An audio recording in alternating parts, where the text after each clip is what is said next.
Welcome, John, to this Yeah, hi, Gerard. evening session. Thanks for joining me. Otherwise, this doesn't happen. Is Sue joining us, by the way, or not? No, she's gone to singing practice tonight, actually. Yeah. Okay, so she's getting quite into her singing. Yeah, she is. Yeah, she's enjoying Hmm. it. It's good to see she got a lot more confidence. Yeah, big time. Big Hmm. time. Okay, so let's have a little look at today's lesson. Go straight into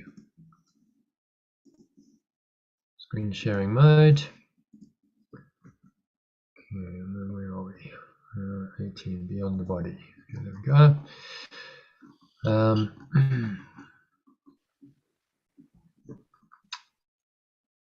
So beyond the body, this the theme of this is. Yeah. You want to just read.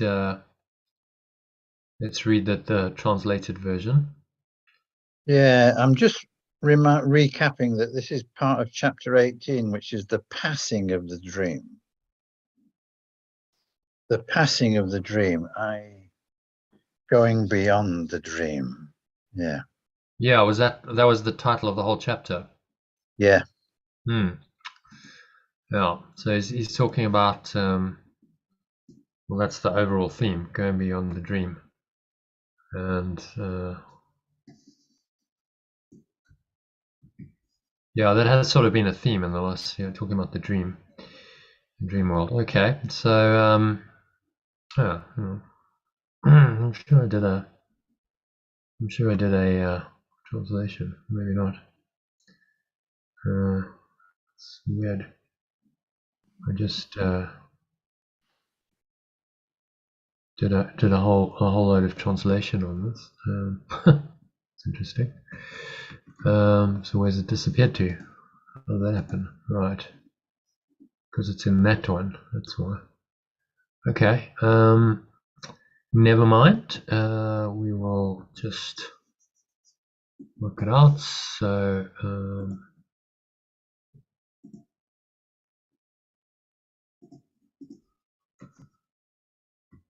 version control issues. All right. So number one, there's nothing outside you. Yeah. Translate as we go. Yeah. Okay.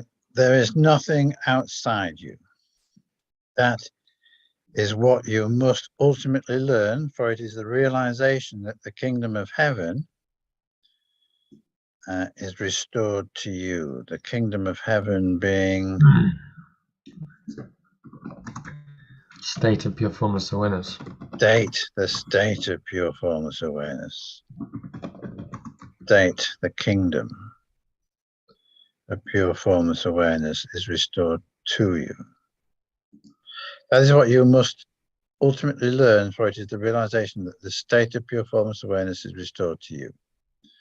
For source or pure formless awareness, of perfect love, created only this, and it did not depart from it, nor leave it separate from itself, nor leave it separate. Yeah, we're changing the sense. I think we need to put in itself there. Okay. To keep it. The state of pure formless awareness is the dwelling place of the extension of pure formless awareness or source. We usually use perfect love, so we don't have two obs in there. And the Perfect love. State of pure formless awareness is the dwelling place of the extension of perfect love, which left not its source.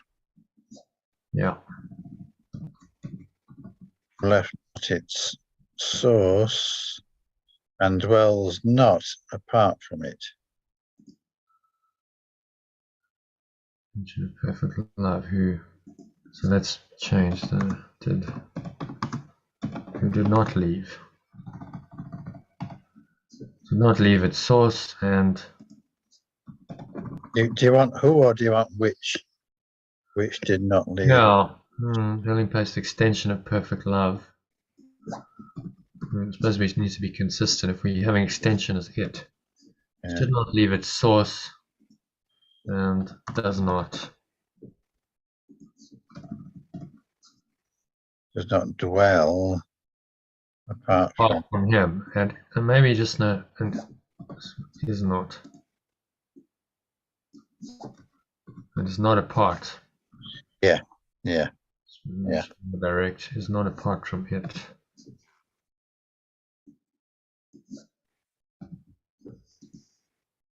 Heaven.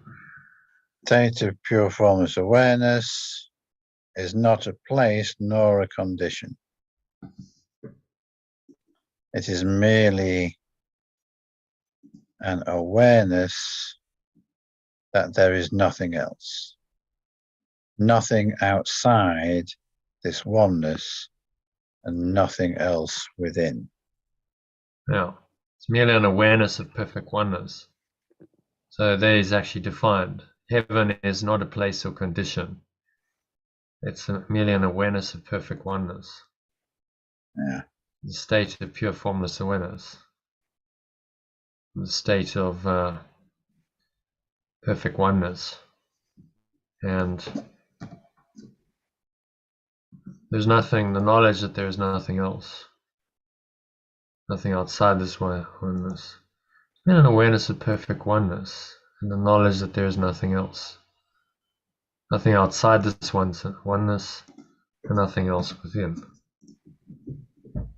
So perfect oneness is the state of pure formless awareness. Because there's nothing else. Okay.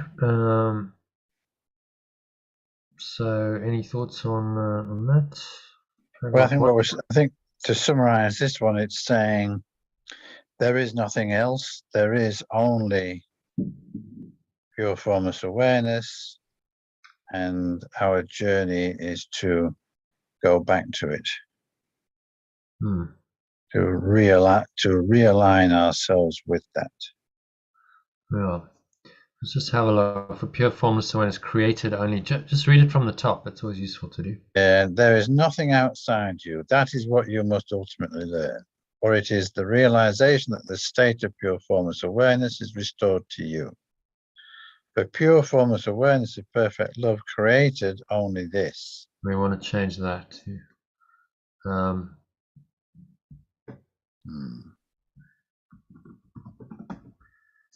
extended.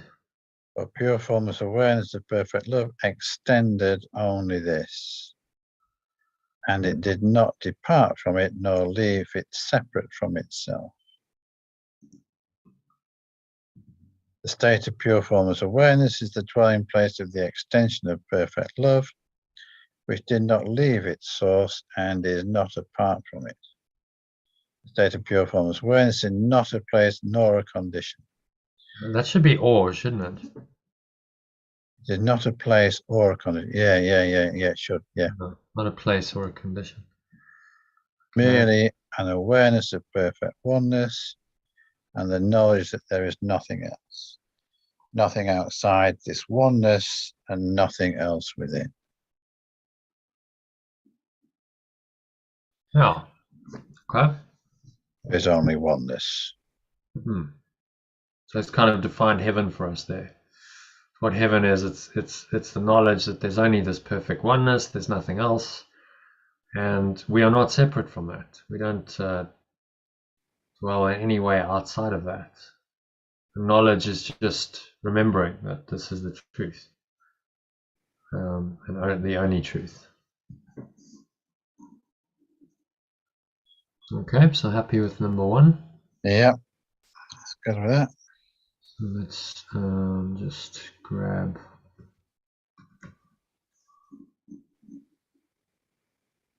number two.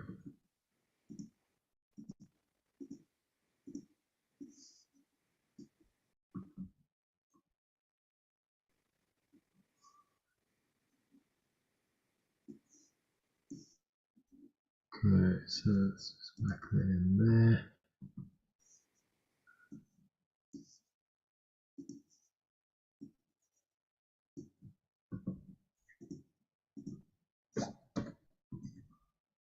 Okay, so if you want to read the Yes, translation. interesting one, this. Hmm. What could pure formless awareness of perfect love give but knowledge of itself? What else is there to give? The belief that you could give and get something else, something outside yourself, has cost you the awareness of the state of pure formless awareness and your identity. And you have done a stranger thing than you yet realize. You have displaced your guilt to your body from your mind. Yet a body cannot be guilty, for it can do nothing of itself. You who think you hate your body deceive yourself. You hate your mind, for guilt has entered into it. It would remain separate from your companions, which it cannot do.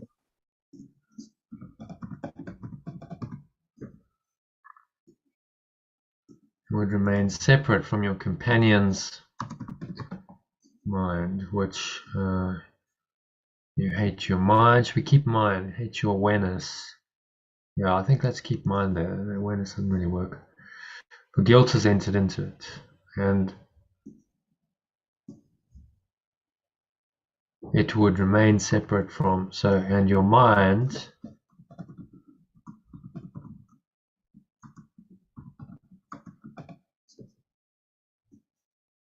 wants to remain separate from your companions. Mind which it cannot do.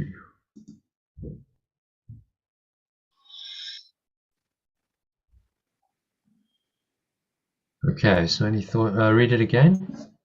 What could pure formless awareness of perfect love give but a knowledge of itself? What else is there to give? The belief that you could give and get something else, something outside yourself, has cost you the awareness of the state of pure formless awareness and your identity. And you have done a stranger thing than you yet realize. You have displaced your guilt to your body from your mind. Yet a body cannot be guilty, for it can do nothing of itself. You who think you hate your body deceive yourself. You hate your mind, for guilt has entered into it, and your mind wants to remain separate from your companion's mind, which it cannot do. Okay. So thoughts on that? Yeah, so he's saying here that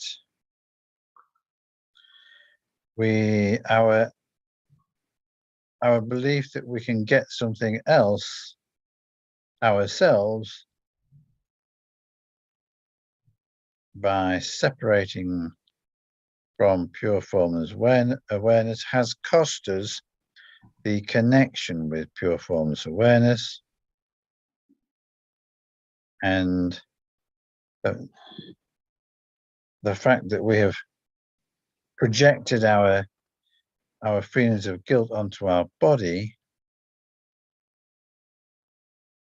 has fed into our deception. Yeah, it's a self-deception because actually we hate our minds. We're projecting from our guilty minds into the body, and then that guilt in the mind is what the real problem. It's not in the body. So if we see it in the body, we're confused. Yeah. But this is what the ego does. It displaces it somewhere else and says, oh, now you hate your body because your body doesn't serve you, your body isn't good enough, various reasons that people have. But actually, it's the projection of guilt and this really deep self-loathing that the mind has onto the body. And of course, this is going to generally make the body sick because it's an attack on the body.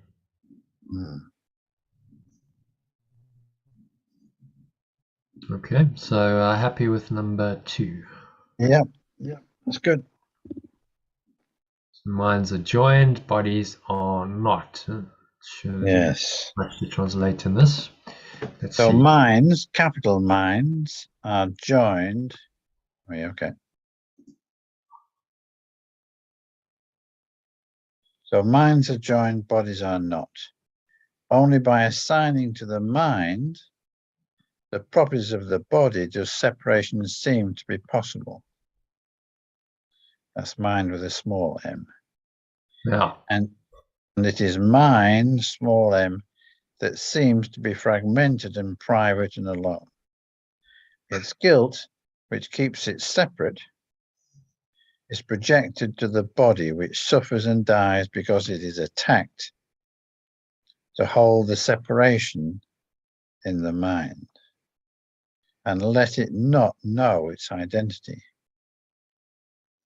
Mind capital mind, cannot, but it can make fantasies. Oh, so that isn't a capital mind, it's just the beginning of the sentence. Hmm. But it can make fantasies and direct the body to act them out. Well, I suspect it probably is actually capital mind. Oh, yeah, because mind cannot attack. Mind. He's talking about mind. Mind as the one mind.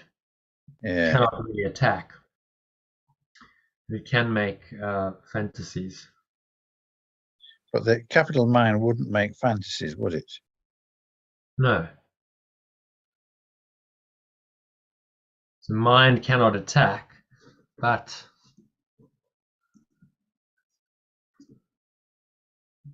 the deluded mind. Yeah. Can make fantasies and direct the body to act them out. Yet it is never what the body does that seems to satisfy. Unless the mind believes the body is actually acting out its fantasies, it will attack the body by increasing the projection of its guilt upon it.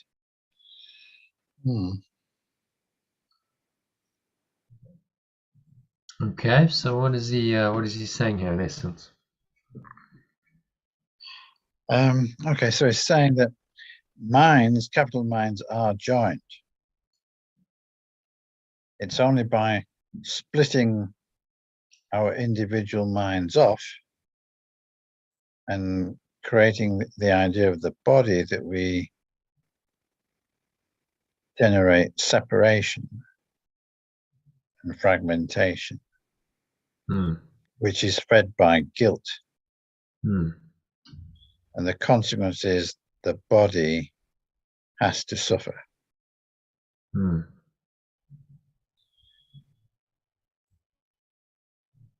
So it's a projection of our own guilt into the body, and we don't realize that mind is simply acting out its fantasies. We attack the body by increasing the projection of its guilt upon it, and this is why we get sick and hurt, and it's self-attack. It's actually why there's a pandemic really of autoimmune diseases in today's world, where people are, autoimmune disease is self-attack, isn't it? Yeah. And diabetes and these kinds of all the body going wrong. So, well, if this is what's happening on the deeper mind level, the projection of the ego's guilt onto the body, then it's no wonder that the body's getting sick. And if you look at the biology of belief, I posted that this morning. There's a good video. Yeah, I watched part of that. Yeah. It explains how how belief then gets translated into the body through biochemistry, and how the thoughts and emotions then affect the copy and replication of the genes, which genes are copied, which genes aren't.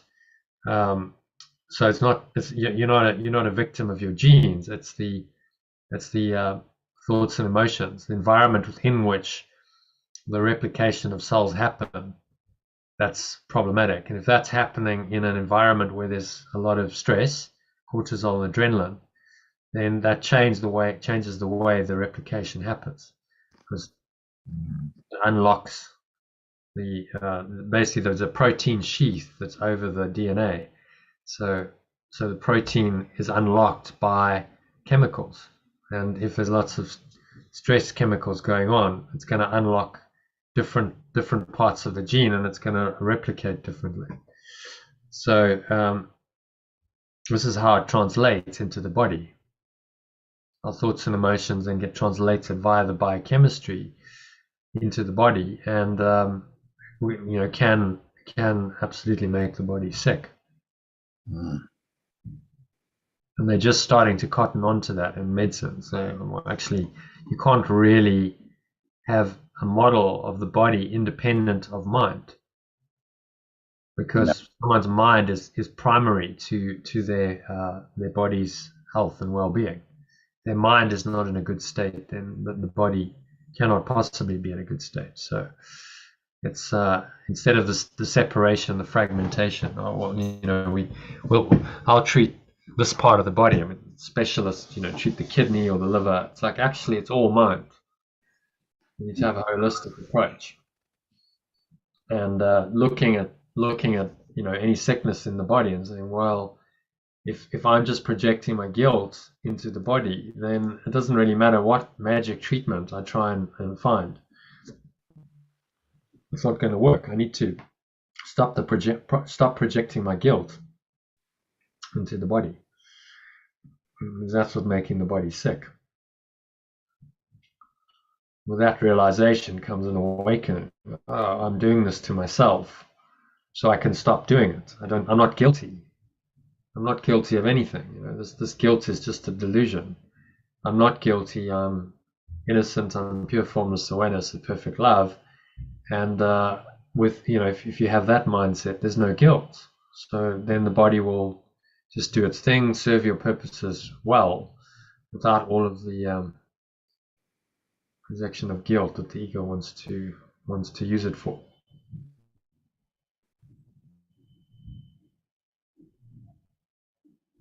Okay. Any other thoughts on that? You want to give a little summary?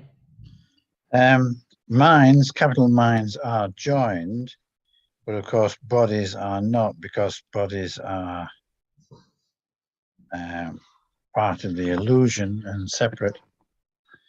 And only when we get confused and start giving power to the body, belief in the body, and belief in guilt, do we reinforce separation and suffer attack.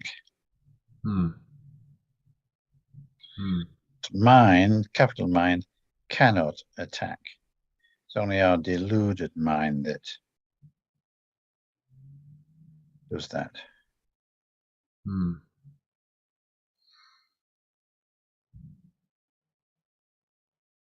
Yeah, the key point there, I think, is the projection of the ego mind's projection of guilt into the body.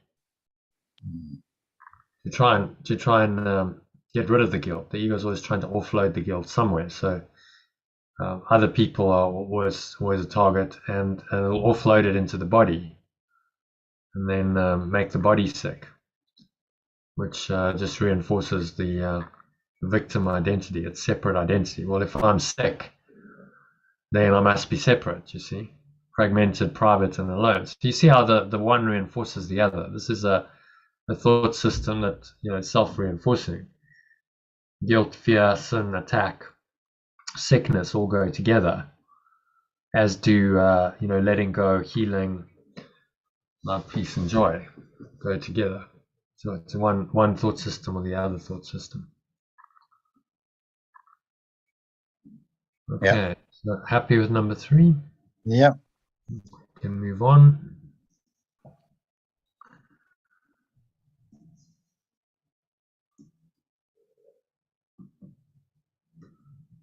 So number 4. We've actually got that. Okay.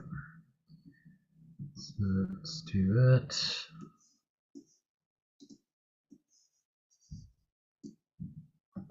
Maybe for the benefit of everyone listening, maybe read the original and then do the translation, I think, if you're okay with that. In this, the mind is clearly delusional. It cannot attack, but it maintains it can, and uses what it does to hurt the body to prove it can. The mind cannot attack, small mind. It can deceive itself. And this is all it does when it believes it has attacked the body. It can project its guilt, but it will not lose it through projection. And though it clearly can misperceive the function of the body, it cannot change its function from what the Holy Spirit establishes it to be. The body was not made by love, yet love does not condemn it and can use it lovingly, respecting what the Son of God has made and using it to save him from illusions. Okay.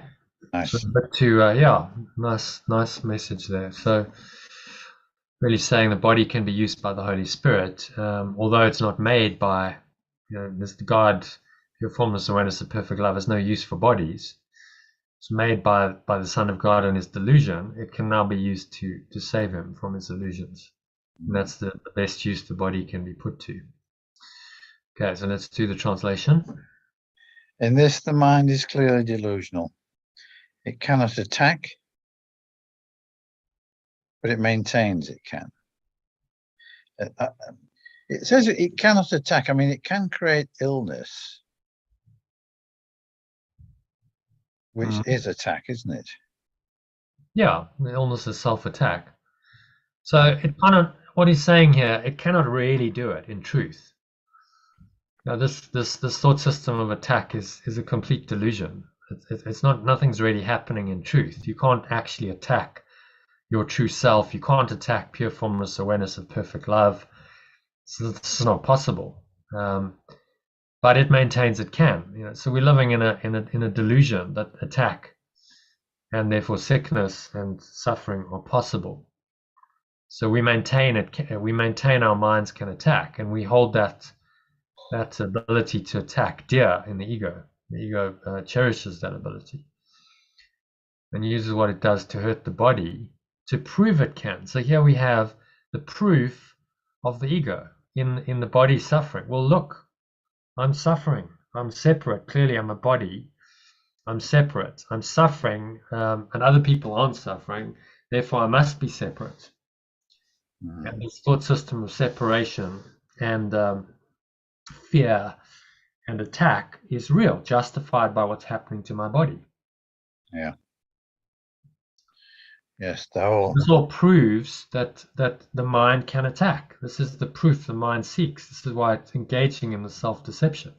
Oh, well, look, I can actually attack, and I can actually be sick, and I project that all into the body, and the body becomes the evidence of the truth of the illusion. It's insidious, cunning beyond belief, because it's a setup. The ego is using the body for its purposes, and then seemingly proving that it's right about everything. And so sickness and attack and in this world seem to prove that the ego is true and real. But Yeshua is saying, don't be fooled. This is just your own self-deception.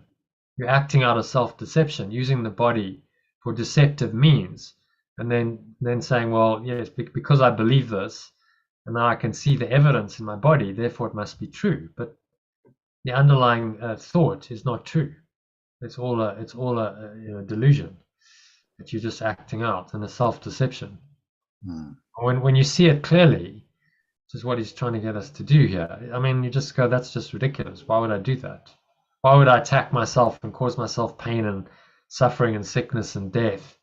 Is there any purpose for that at all? Yeshua is saying, no, there's no purpose for it at all. It's not useful in any way, shape, or form. So let it go. Just recognize it's a delusion and restore your mind to the pure formless awareness of perfect love. Yeah. Okay. So you want to read read that from the top. In this, the mind is clearly delusional. It cannot attack, but it maintains it can, and uses what it does to hurt the body to prove it can. The mind cannot attack, but it can deceive itself. And this is all it does when it believes it has attacked the body. It can project its guilt, but it will not lose it through projection. I think maybe we can say, instead of lose it, it will not get rid of it. How about that? Yeah. Because that's what the ego is trying to do. It's always trying to get rid of guilt, even though clearly projection of guilt is not getting rid of it. It's just reinforcing the guilt that you're projecting. The more you give guilt to someone or something, your body or other people, the more you're actually saying, well, I'm guilty, aren't you? So it's a delusional attempt to try and deal with the problem of guilt, because the ego doesn't actually want to get rid of guilt. It does and it doesn't. I mean, it's a classic split motive. It doesn't like the feeling of guilt, so then it tries to project it onto someone else. But it doesn't want to ultimately get rid of it, because that would undo the ego itself. Without guilt, you would be back in perfect love. There would be no separation left in your mind. So then it tries to handle the problem of guilt by projecting it, which of course isn't going to work. Just actually reinforces the guilt and causes endless pain and suffering for yourself and for others. Guilt projected out onto anything is the cause of all the dysfunction and the pain and the suffering. Yeah. Does that make sense? Yep, it does. So it can project its guilt, but it will not get rid of it through projection. And though it clearly can misperceive the function of the body, it cannot change its function from what the remembrance of perfect love establishes it to be. The body was not made by love, yet love does not condemn it and can use it lovingly, respecting what the extension of pure formless awareness of perfect love has made, using it to save it from illusions. Let's make that a capital. Because he's actually talking about God. God is love. That love does not condemn it and can use it lovingly, respecting what the extension of pure formless awareness of perfect love, extension of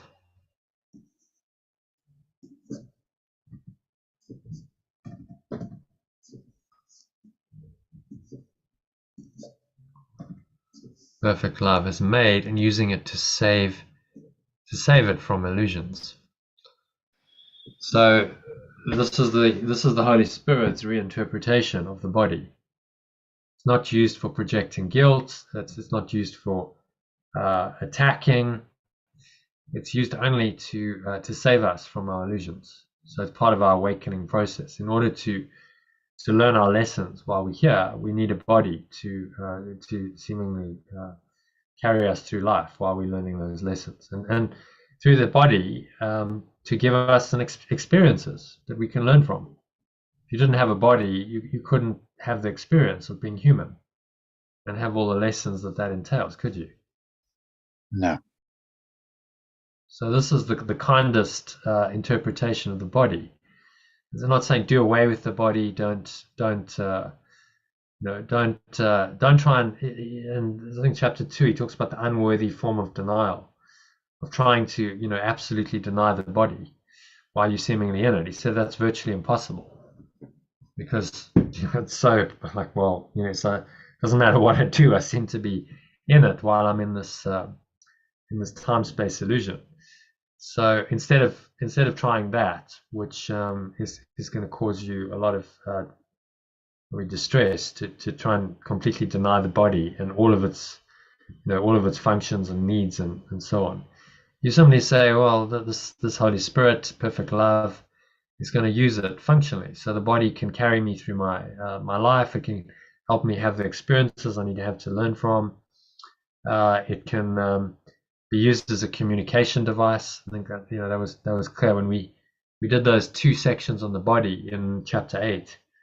the body is means or end, the body is a means of communication. The key points of those were the body is a means of communication. And that's what it's used by the Holy Spirit for. So through the body, you can communicate with your words, with your actions, and you can communicate either love or fear. So the Holy Spirit says, well, let this be dedicated to love, and use your body kindly and wisely, and that's the best use you have of it. So you don't try and do away with it. You reinterpret it and use it for the one purpose, which is your awakening and the awakening of the whole sonship and extension, and saving the mind from all illusions by using the body correctly. Does that make sense? Yeah. Okay, you want to summarize number 4 and then move on?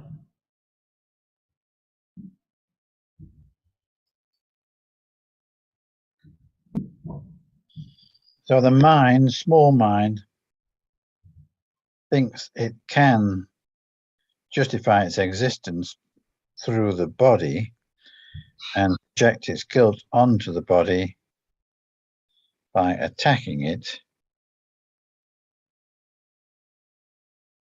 But in reality, it cannot change anything. Because the body was not made by love. And yet love can use the body in positive ways. Well, love is always the reinterpretation of the dream. So we look at where we had this diagram up earlier. Look at the descent into hell diagram. So the body was made from the belief in separation, very clearly. Pure formless awareness of perfect love doesn't need a body at all. So it's clearly made by the ego, the belief in separation, for its purposes. But now the Holy Spirit just reinterprets whatever the ego has made and says, well, from this perspective of perfect love, the body can be quite useful for this one purpose of awakening from this mad dream and returning your mind back to oneness. Now everything is used for that, including the body. And so that's the genius of the Holy Spirit. It just reinterprets whatever the ego has made. You don't go, oh, this is terrible, and I want to kill the body because it's a delusion. That's actually more ego. That's just ego self-loathing, saying, well, I'll just kill the body quickly or slowly. I mean, we're all on a suicide mission here. So this world is a death wish. So whether you're going to die slowly or you're going to die quickly by suicide, or doing various things to hasten your demise, it's ultimately a death wish. And the Holy Spirit, the remembrance of oneness, simply says, reinterpret it. Look at everything the ego has made, and the body is a big part of this this dream world, because it's the home we seem to dwell in. This seems to be our new home. We're not in pure formless awareness anymore. Heaven. We seem to now be living in a body and be governed by the laws of the body. So, in that unfortunate state, the Holy Spirit can come to our rescue and reinterpret it all and say, well, you don't actually have to suffer. You don't have to project your guilt. You don't have to be sick. You don't even have to die. I think this idea of death is part of it all. And Yeshua transcended and said, you don't actually have to do this. You can have eternal life, and that if you really believe that, then you won't die. You'll probably just ascend. You'll just lay the body aside and ascend as he did. So the Holy Spirit just reinterprets all of it, and now it's quite useful, because with the body you can go places, you can speak to people, you can communicate with your words, with your actions, and you can communicate love in this world through the body. If you don't have a body, you can't interact in this world. You're not here, and you can have no real impact on it other than through other bodies. So Yeshua's not in a body, but he chose Helen Schuckman and Bill Thetford, who have bodies to then do his work in the world. So without a body, you can't, type words, you can't get books published, you can't do any of the things that are actually helpful for the Holy Spirit's program of awakening. So it's profound, really. So you don't have to hate the body, just reinterpret it, and you can respect it. Respect what the extension has made and use it to save it from illusions. Okay, so without making it real, you can still, respect it as a temporary device for communication and healing, and use it accordingly, and recognize that this isn't anything permanent. It's not who you are. It's not your identity, but it's quite useful to get around in while you're in this world. I mean, a good analogy really is the car. We have vehicles to get around it. It's a delusion to think the vehicle is you. You're not your car. Some people do. They identify with the form of the vehicle, and their personal identity is wrapped up with the car. But that's a complete delusion. It's just a vehicle to get from A to B. It's useful, it's practical, it's functional in this world to have one. So in the same way, useful, practical, functional, to have a body, and the vehicle can serve you well if it's treated right. If you're not projecting guilt on it and attacking it, then it will serve its purpose. We'll go from A to B. We kind of know, well, if you poured sugar into your petrol or diesel tank, it's going to mess the car up. You can't do that. And you've got to service it and for the thing to work properly. So you can't attack the car and expect it to serve you. Well, in the same way, you can't attack the body with guilt and pour this rubbish into the engine and expect that it's actually going to function well. So it's a really vital point here, I think he's making, which he's made before, but he's revisiting this thing of how do you actually deal with the body then? And this is the most functional way. This is the kindest use of the body that we can possibly have in an illusion. Yeah, I think it's well put, actually. I like that. Yeah. Okay, so happy with number 4? Yep. All right, so number 5, where are we? 5.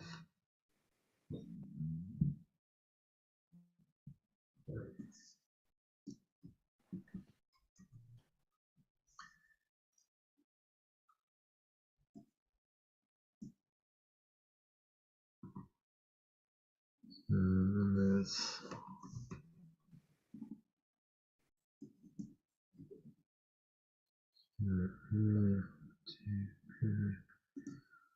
do one time of that. Okay.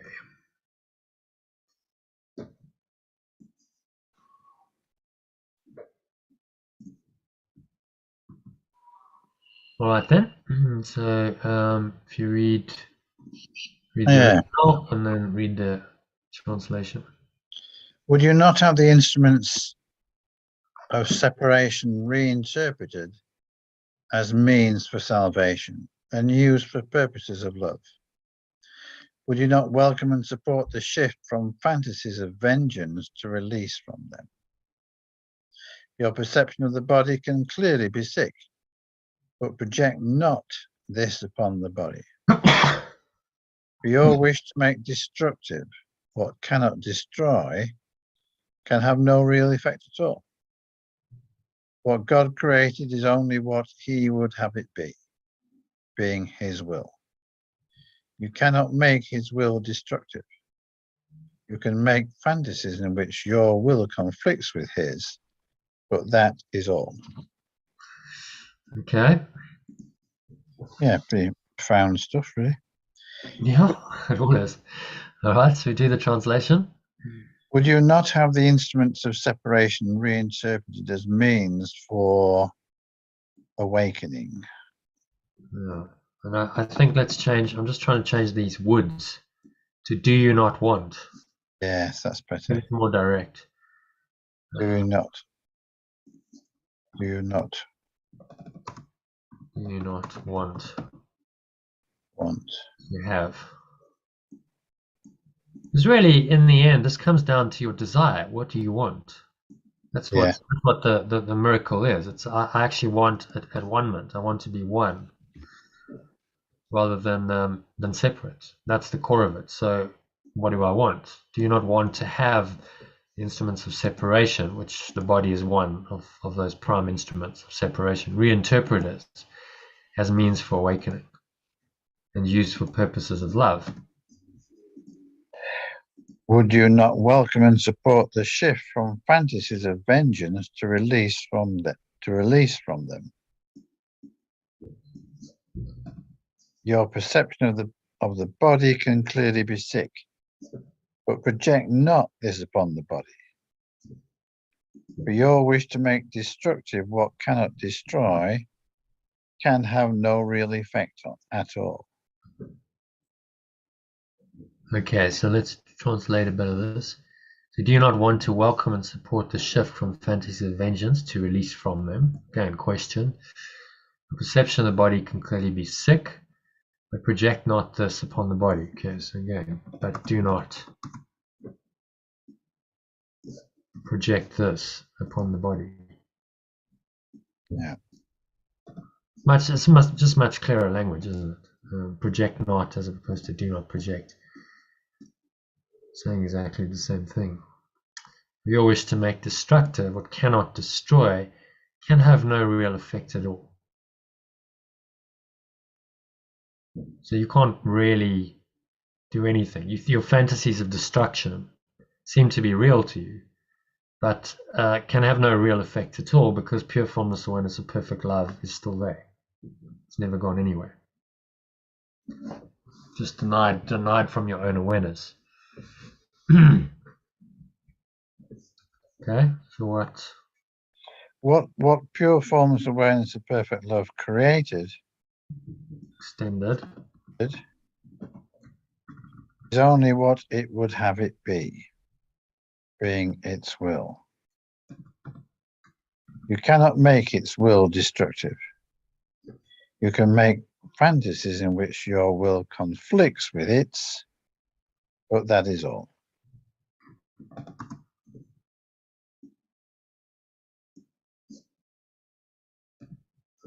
Okay, so look, what pure formless perfect love extended is only what it wants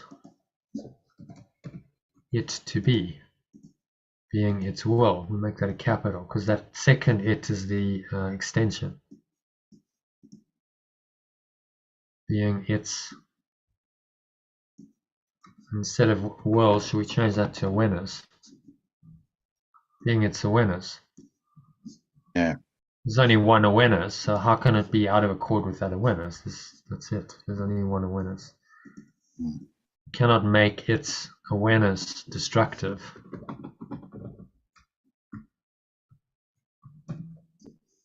Make fantasies in which your will conflicts with its, but that is all. It's your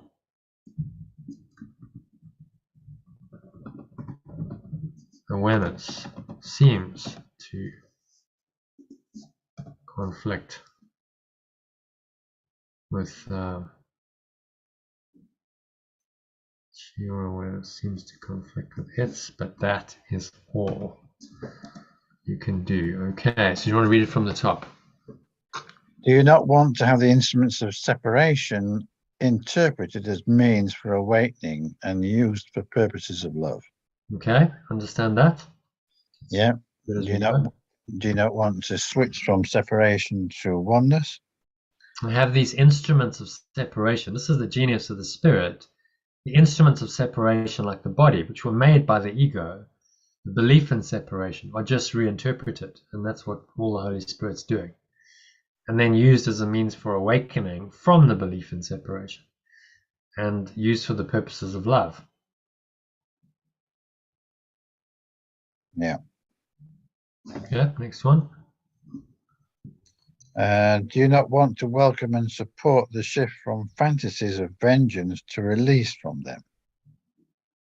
Your perception of the body can clearly be sick, but do not project this upon the body. For your wish to make destructive what cannot destroy can have no real effect at all. Okay, understand what he's saying there? He's saying that we can, in the illusion, be sick, but in real terms, we are. It has no effect. Don't project this on the body. So your perception is in the mind. The perception made real, projected into the body, now seemingly makes it real, and then the body seems to prove that your perception is correct. So you think you're sick. Now you project that into the body confirms the sickness by getting sick, and then you go, well, yes, this is true, my perception was true, and the body's proving that my perception is true. But actually your wish to make destructive what cannot destroy has no real effect at all. Your mind actually cannot destroy itself. It's not possible. You are pure formless awareness of perfect love and nothing else, and there's no destruction in there.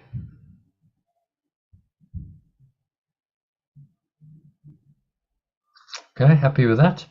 Yeah. But what your wish to make destructive what cannot destroy can have no real effect at all. What pure formless awareness of perfect love extended is only what it wants it to be, being its awareness. You cannot make its awareness destructive.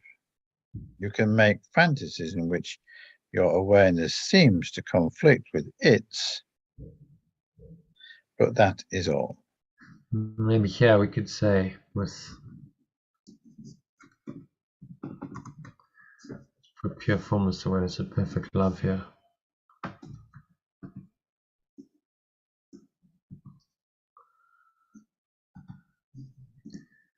So again, he's just emphasizing this whole thought system of separation seems to be true and real to you because that's what you want to believe, but actually in truth nothing's happening.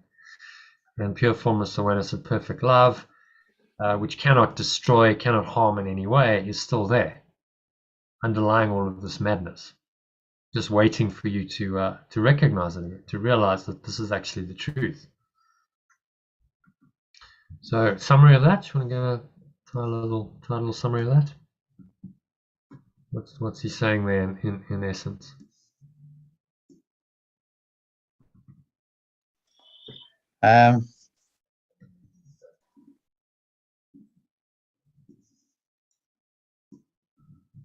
We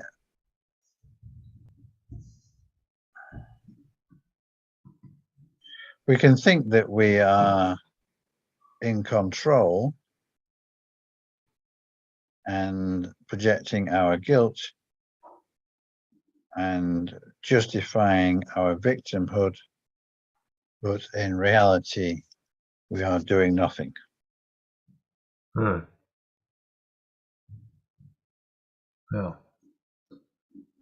So it's just a fantasy, and the truth remains true. Yeah. And this is really the fundamental teaching of the Course. He's just repeating it over and over. The truth remains true. It doesn't matter what you think you've done. It all seems to be real to you, but really, pure formless awareness of perfect love is still there. That perfectly pure formless state is still there and cannot really be touched, cannot be damaged, it cannot be harmed in any way. None of your fantasies really touch it at all. And therein lies our salvation or our awakening. So you go, well, actually everything I've tried to do in my delusion of separation has had no effect on this at all. So, thank God for that we're saved. We can just restore our mind to this awareness. It's still there in its pristine state. We just need to restore our mind to that, let go of all illusions, and we're free. Free of all the destructive fantasies. Yeah, I think this chapter is about helping us understand that we are. We are not bodies. We are much more than. Well, we are not bodies. Yeah. And also very key, not bodies, but to use the body correctly. So we're not bodies. That's not our Yes. Yeah. identity. Yeah. But you know, if it was like, okay, well, you're not a body, and the body doesn't even exist. Where does that really leave you? It Yeah. kind of leaves Yeah. you going, Yeah. okay, the body doesn't even exist, and yet, you know, it very much seems to me. I can feel it, you know, just doesn't go away. I can't just make this body reality go away unless I committed suicide. So where does that leave us? So he doesn't leave us in kind of a non-dual limbo of like, well, the body's No. not dual and that's it. He says, okay, well, let's reinterpret the body and use it Yeah. for purposes of love, then it can be quite helpful. Yeah. I Um, think that is very positive, actually. yeah, it's a kindest use of you know the instrument of separation, as he puts it. The body's an instrument of separation. Kindest use it can be put to is now it can be used for the purposes of love, which will awaken you from the dream, and that's now you know its only purpose. The Holy Spirit, the genius of it, is just takes everything the ego has made, reinterprets it, and uses it for the purposes of love.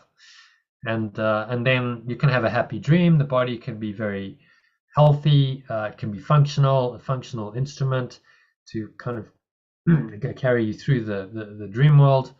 And when its usefulness is done, then you lay it aside. No drama, no fuss. It's like a vehicle going, okay, well, you know, I no longer need the vehicle because I no longer need to drive around in time and space. You know, I've learned my lessons. So I simply lay it aside. It was never me anyway, but it was a very useful tool. It was a useful vehicle while I was here, and that's you know the correct perception of the body, and this is what he's trying to instruct us to do here. And then just you know we go beyond all of the fantasies of guilt and sickness that we project into the body, and the body will be healthy if you really understand the truth. The body can only be healthy because there's no purpose for sickness.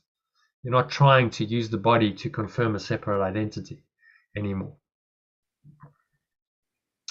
Okay, happy with number 5? Yep. Okay, moving swiftly on to number 6. It is insane to use the body. I think this one looks like very little translation, so just go to the alternative. It is insane to use the body as a scapegoat for guilt, directing its attack and blaming it for what you wished it to do. It is impossible to act out fantasies, for it is still the fantasies you want, and they have nothing to do with what the body does. It does not dream of them, and they but make it a liability where it could be an asset. So we'll change back to only. They only make it a liability. Where it could be an asset. The fantasies have made your body your enemy weak. Yeah, so there's a pause there. That's a semicolon. Yeah, your enemy. Oh yeah, okay. Well, fantasies have made your body your enemy, weak, vulnerable, and treacherous, worthy of the hate that you invest in it. How has this served you? You have identified with this thing you hate, the instrument of vengeance and the perceived source of your guilt. You have done this to a thing that has no meaning, proclaiming it to be the dwelling place of pure formless awareness of perfect love's extension, and turning it against it.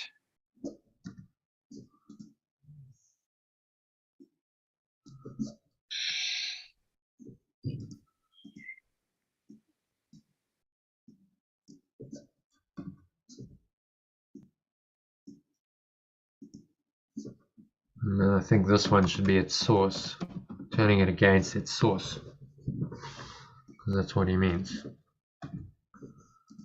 Okay, so read it from the first couple. Don't really need much translations. So just stepping back a little bit, John, just let me try and summarize what we're getting here. Yeah. So our ego has created the body in order to have somewhere to project its guilt onto.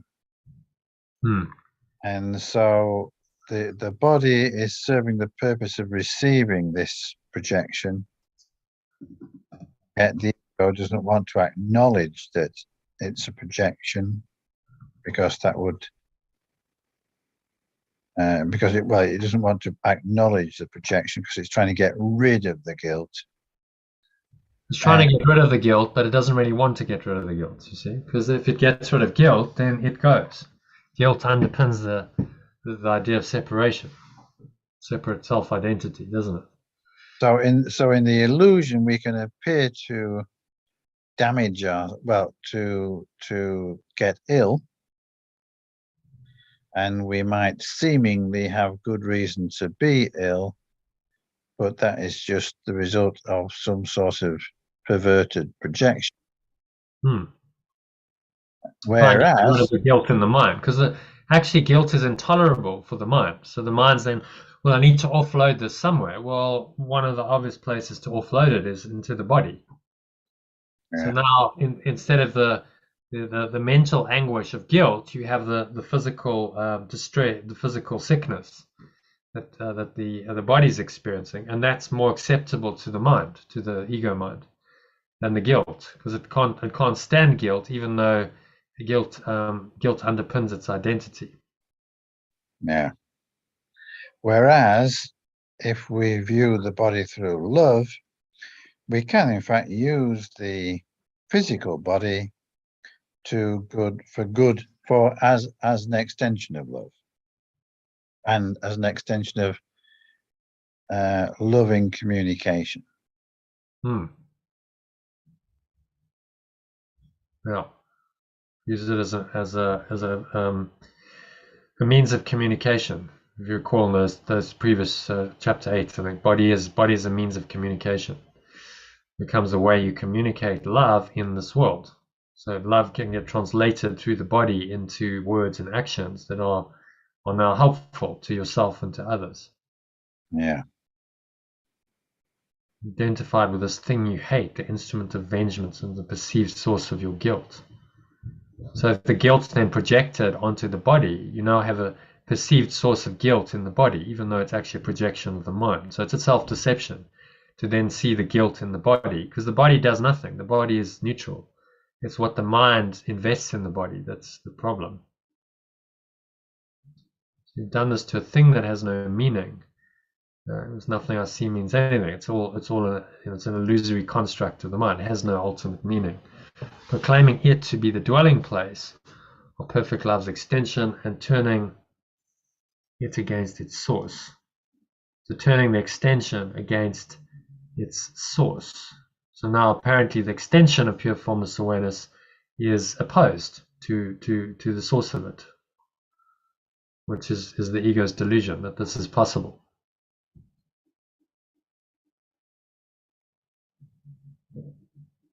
Yeah.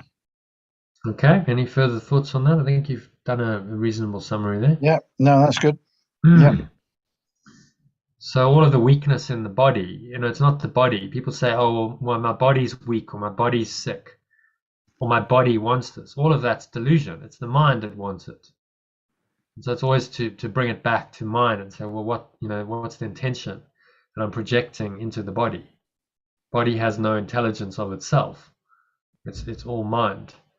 And you could argue, I mean, the scientific materialists would say, oh, well, what's keeping your heart going, your liver, and so there's certain autonomic functions that just happen by themselves, but actually what underlies that is either the thought system of the ego. It's going to use all of this for separation and hatred and guilt and attack, or the thought system of oneness, love, which now sees the body as an instrument of love, extending love in this world. That's much more profound than focusing on the physical functions of the body and, oh, isn't the body amazing because your heart keeps beating. That's just kind of automatic. That's an autopilot. That's neutral. And what he's saying here is how you choose to use the body now is what really matters. And then all of those autonomic functions that seem to just happen, those happen functionally and well if you're not projecting guilt onto it. Because without the negative thoughts and emotions, the biochemistry of the body is clean. You don't have lots of toxic cortisol, adrenaline, and other stress chemicals floating around, which cause all the dysfunction. There's just an underlying peace, and within that field of peace that you've really created. I mean, if it's all we're talking about quantum fields, you've created a field of peace within which your body now dwells, because the body is really a projection of the field. That field now entrains all of the body's processes to the field, and then it works better. But it's a very different conception of the body from what we've been taught, and what the medical model would have tell us the body is. It's some kind of machine that exists independent of our mind. Well, that's just not true. The only thing that gives life to the body is the mind. Once the mind leaves it, then the body's dead. And that's perfectly obvious. We see that all the time. Okay, well, without the mind, the soul in the body, then the body just becomes lifeless. There's nothing to activate it. So clearly there's a life essence, a life force that is beyond the body. And yet the scientific materialists have denied that life force and said, no, the body is complete unto itself, and we don't need any kind of life force or spirit to explain it. And they've tried to deny the essence of life that keeps the body going, even though it's self-evidently there, because when you die, that life essence is left, and the body ceases to have life and function at all. So, of course, that thought system just is not going to work. If you've denied the truth, the very life essence that gives you life, that gives the body any kind of life, then what can you expect but delusion and pain, suffering, sickness, and death from that delusion? Yeah, could I just take 2 minutes to make a cup of tea? Yeah, no problem. We can take a quick break. I'll pause the recording. I'll do the same, and see you in a few minutes.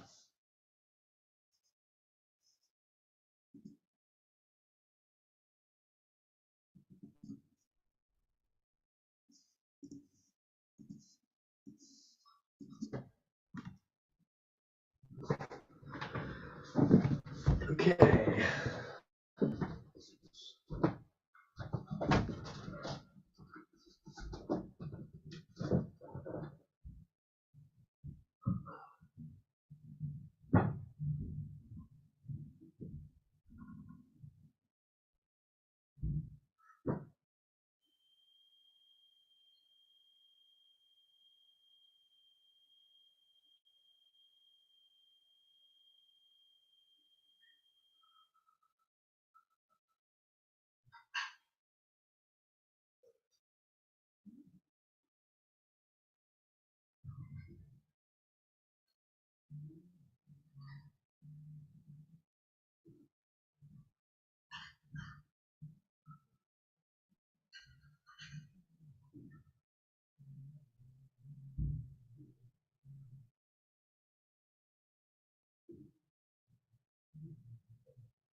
Hello.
All right.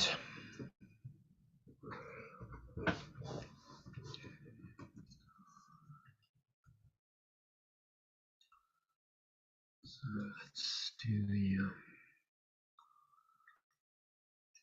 7.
Okay, you're back, John? Yep.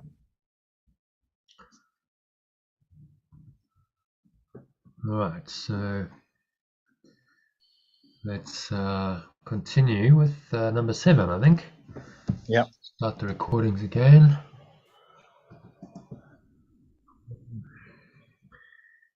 And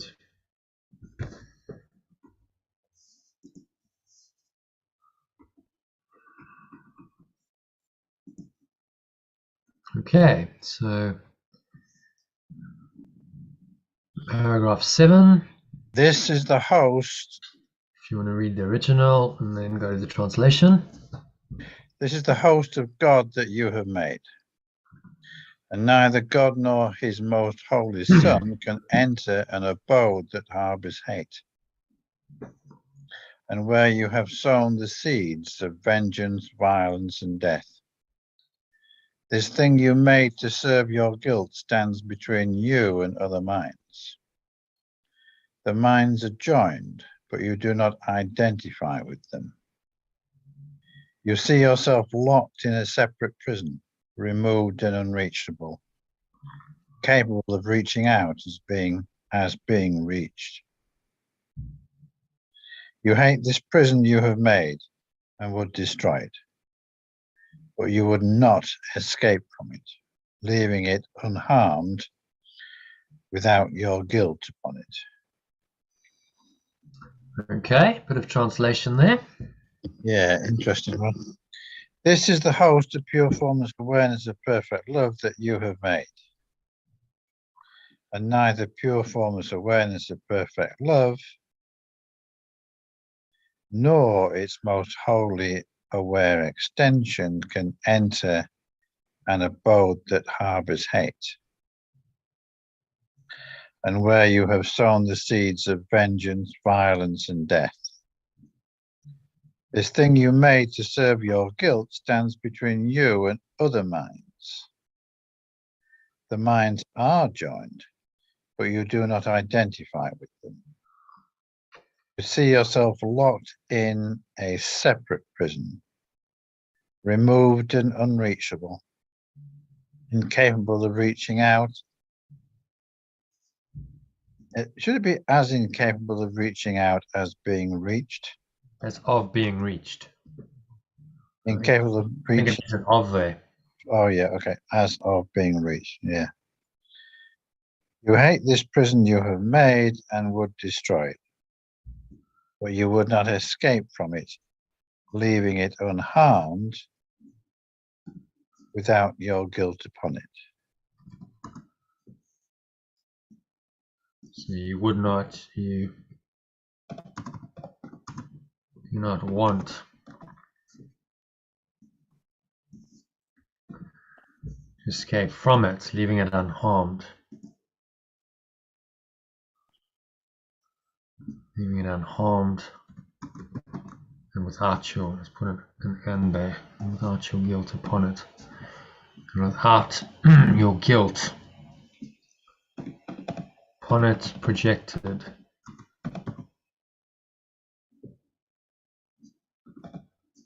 Onto it. Yeah, that's clear.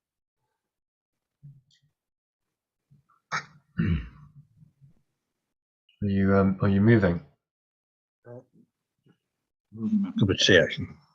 Okay. So you want to read that from the top again, and let's unpack it as we go, sentence by sentence. This is the host of perfect love that you have made.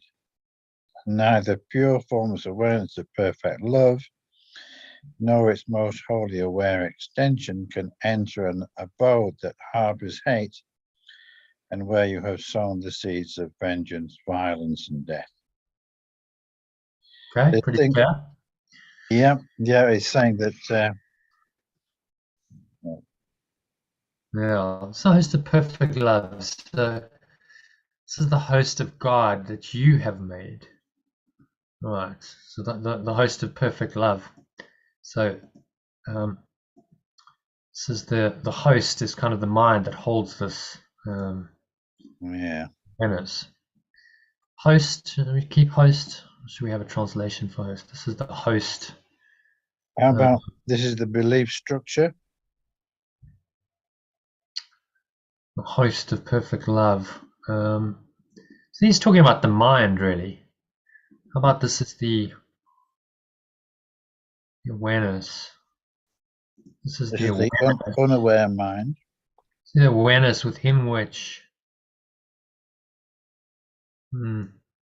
Maybe just leave it as host. I'm not sure how we translate that better. So we understand the meaning of host here is that it's host to this presence. So we've made a host that is completely opposite and unworthy of this perfect love that you have made. I think let's leave it. I can't think of a better way of saying it. Okay, number 2. and neither pure formless awareness of perfect love nor its most wholly aware extension can enter an abode that harbors hate and where you have sown the seeds of vengeance, violence, and death. Yeah, enter an abode, that's quite old-fashioned. Yeah. Enter a mind, enter an awareness, enter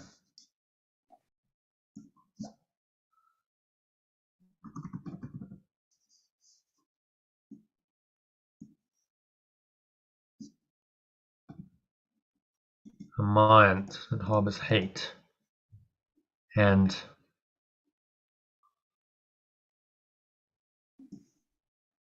where in the mind you've sown the seeds of vengeance, violence, and death.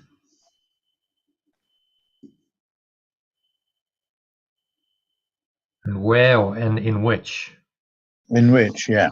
I think it's better in which. Yeah. You've sown the seeds of vengeance, violence, and death. So we've populated our awareness, enter an awareness. I think let's keep it as mind because he's used mind quite a bit here. Enter a mind, harbors hate, in which you've sown the seeds of vengeance, violence, and death. So these obviously exclude perfect love. You can't have vengeance, violence, and death going on in your mind and still be thinking and feeling perfect love. No. They deny it. This thing you made to serve your guilt stands between you and your minds and other minds. The minds are joined, but you do not identify with them. You So see it's like the body is made to serve your guilt separates you from other minds as well. Yeah. And you don't, although you actually joined in mind, there's only one mind, you do not identify with them. So you don't think that you're one with them. You think they're separate from you because they're bodies, they're not minds. Body is the best argument for separation in this world. You see yourself locked in a separate prison, removed and unreachable, incapable of reaching out as of being reached. You How hate about this. as incapable? I think that needs an as there. Yeah. Just needs some polishing. As incapable of reaching out as of being reached. I think that makes this phrases it more better. So we can't reach out to others, and we can't be reached in our little prison. We're stuck in this little prison that blocks both receiving and giving of love. Yeah. You hate this prison you have made and want to destroy it, but you do not want to escape from it, leaving it unharmed and without your guilt projected onto it. So we hate it. We want to destroy it because of our hate. So we have a death wish. But although we hate it, we don't want to escape from it. Leaving it unharmed and without your guilt projected onto it. So of course, classic contradictory ego motives. We hate it, but we don't actually want to do away with it and escape from it. Which doesn't make any sense. And of course, then we've got this inner conflict that gets projected into the body, and then the body gets sick because we've got this inner turmoil. We're not actually sure who we are at all.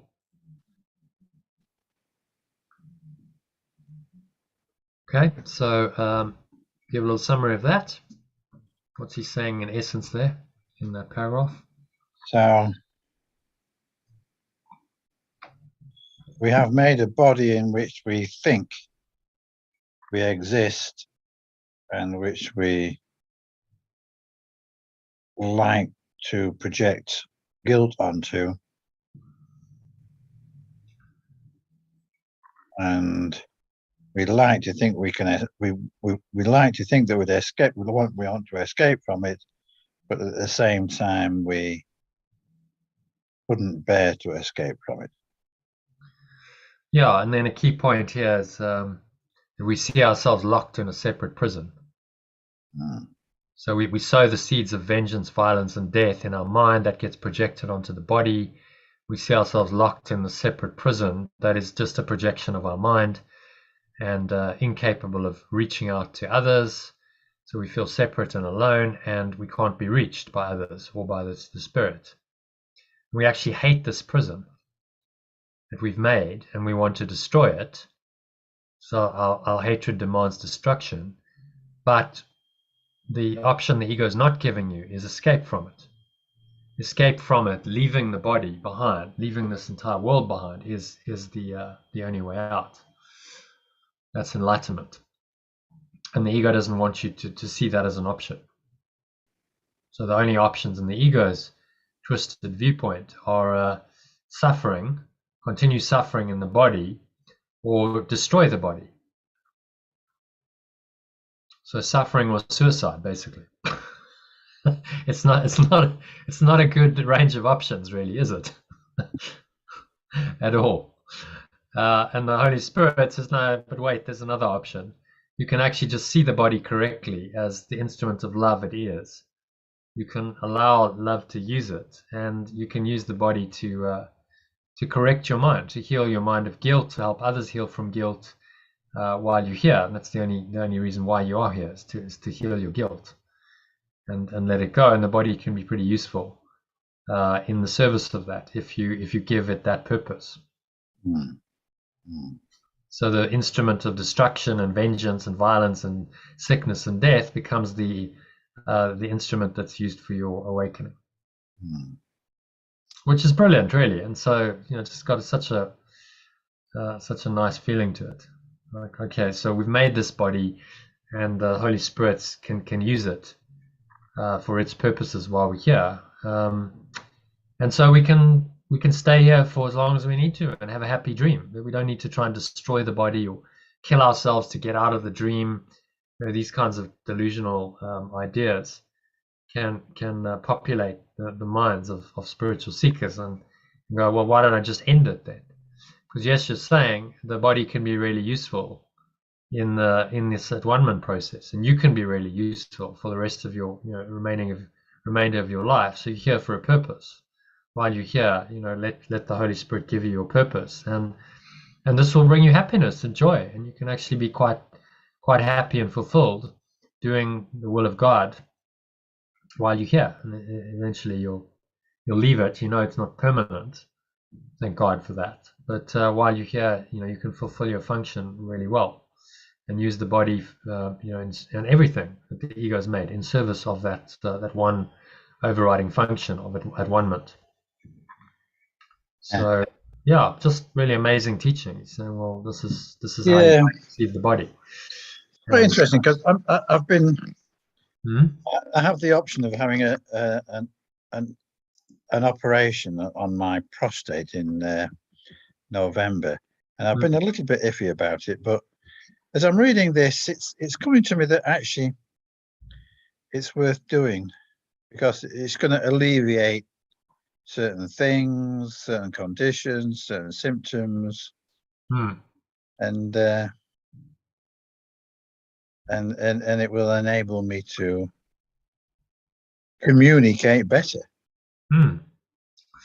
Yeah, I mean, think of it. The key thing with using magic, because it is magic, but don't identify with the body and using the magic. That's the key.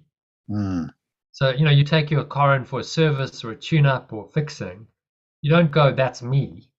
No, it's just a vehicle. It needs some servicing. It needs some maintenance, which is what has to happen with everything in this world. Because these things are made by the ego, so they change and they don't last. So you see it for what it is. You go, okay, well, the body needs some maintenance. So I've got a apparent problem with the prostate. So go get that fixed. Western medicine's quite good at chopping things out and on that level. You're not using drugs other than the anesthetic, I guess. So you go get it done, and then the body's more functional and can be used for the purposes of the spirit. And as long as you don't misidentify yourself with the body, you project guilt onto it, or you feel fearful, none of that stuff. You just go, right, it's just really, it's a vehicle the vehicle's going in for a service, and this isn't really me, so there's no fear, and you're perceiving it correctly, and the operation will go better because you're not using the body incorrectly, and you're doing it to make the body more functional, so that it can be of better service to the your ultimate purpose of at-one-ment and awakening others. Yeah. And so then you use the magic, but without harm, because okay, I'm not using magic to identify myself as a body. That's the mistake. Yeah. What most people do with magic. I'm now identifying with the body. Let's say, take an obvious one, extreme example, plastic surgery. I mean, that's clear identification with the body. You're only doing it to make the body look better, to enhance your imagined self concept that's now identified with the body. Clearly, that's not going to serve you. Having plastic surgery is never going to free your mind. It's going to bind your mind more to the body. But having a procedure like you having, if you perceive it correctly, you can be like, okay, well, I'm just doing what I need to do to allow the body to be functional, to be of service, sort it out, and then without any harm, because I'm not misidentifying myself as a body. In the yeah, it's good. Yeah, I like it. Yeah, it's helping me. Good. In that way. Yeah. Okay. Happy to move on to 8. Yep, let's do it. Yet only thus can you escape. The home of vengeance is not yours. The place you set aside to house your hate is not a prison, but an illusion of yourself. The body is a limit imposed on the universal communication that is an eternal property of mind. So that should really be, let's just do the translation as we go. Yeah. That should be capital. Yes. Yeah. But the communication is internal. Mind reaches to itself. It is not made up of different parts which reach each other. It does not go out. Within itself, it has no limits. And there is nothing outside. It encompasses everything. It encompasses you entirely, you within it, and it within you. There is nothing else, anywhere or ever. Pretty absolute. So we could translate mind as awareness. It's internal property of awareness. Communication is internal. But because we've used mind, I think we should keep mind. We've used mind through the section, haven't we? Yeah, we have. We should be consistent. Just keep it. Communication is internal. Mind reaches to itself. Capital I, really. If it's capital mind, it should be. Yeah. It's not made up of different parts which reach each other. That's an illusion. So in the one-man process, it seems like a separated mind, one person in a separated mind state in a body reaches another, and there's kind of a joining. But actually, in truth, there's only one mind, and that's just a reflection of that oneness. Yeah. It does not go out. There's no projection outward. Within itself, it has no limits, and there's nothing outside of it. So it's this idea of going really deeply within, like almost like the ocean. So that's the analogy that comes to me. You're not going outside of the ocean. You're just going deep into the ocean, into this deep peace beyond the surface. And you're going within, and there you find this, infinite, spacious awareness. In the depths of the ocean, it's limitless. Actually, it just all around you is this substance called water, and there doesn't seem to be any limit to it. It goes on forever and ever.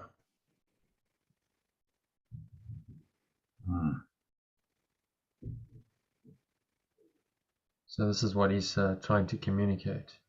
Encompasses everything, all encompassing, encompasses you entirely, you within it and it within you. you within it, capital I, and it within you.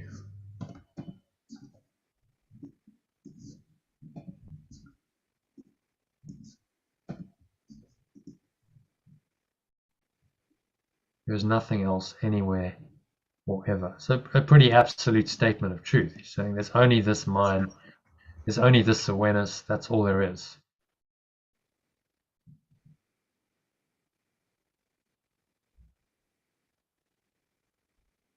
And when you realize that, then you've come home. Yeah. Okay, any other thoughts on that? You want to give a quick summary in your own words? Yeah. We have spent a long time thinking that we can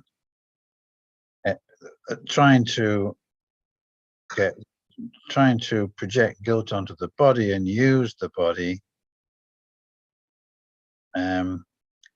but actually it is not, and by abusing and using the body, we have made it into a prison, but it need not be, because it is making the fact we've made it into a prison is part of the illusion.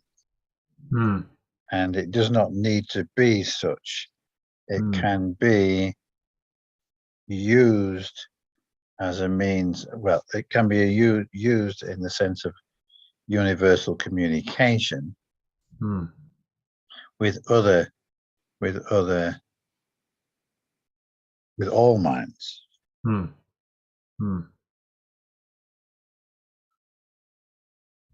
Because it does encompass everything.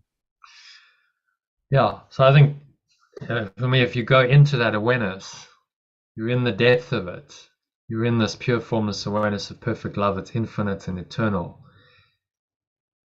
From that awareness, if you're now still perceiving with the body, you have to see that awareness is everywhere.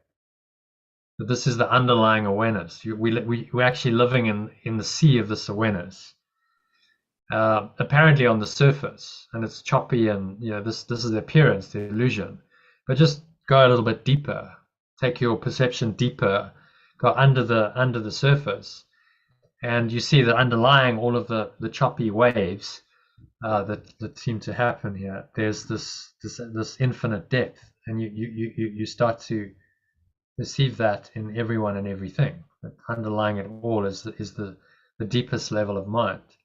And in that mind, you are one. There's no separation. Without the ripples seem to be separate on the surface. Each ripple seems to have its own little existence, and it comes and it goes. But you go beyond that, a couple of meters deep, and there's no distinction. You can't go, oh well, that's that. It's just one thing. It's one ocean. And so in the same way, mind is one thing. You just got to go beneath or beyond the surface level of separation to perceive that. Is what he's training us to do. Recognize that the ocean underlies all the ripples. The ripples are just very temporary expressions in an illusion of this depth of awareness that's always there. It never goes away. The ripple could not exist without the ocean. So that's quite a nice analogy to kind of help you get your head around it. Yeah. Okay. Anything else to share there? That's good. That's good. Okay. Moving on to number 9. So we read the original. The body is outside you. The body's outside you, but seems to surround you, shutting you off from others and keeping you apart from them, and them from you. It is not there. There is no barrier between God and his Son, nor can his Son be separated from himself except in illusions. This is not his reality, though he believes it is. Yet this could only be if God were wrong. God would have had to create differently and to have separated himself from his Son to make this possible. He would have had to create different things and to establish different orders of reality, only some of which were love. Yet love must be forever like itself, changeless forever and forever without alternative. And so it is. You cannot put a barrier around yourself because God placed none between himself and you. Okay, so let's do the translation.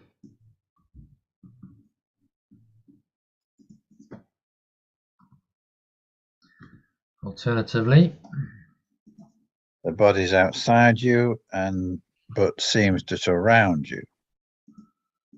we'll change back to only seems to surround you. Seems to surround you. Shutting you off from others and keeping you apart from them. Them from you. Shutting you off, maybe separating you from others? Yeah. Mm. Shutting you off or separating you from others.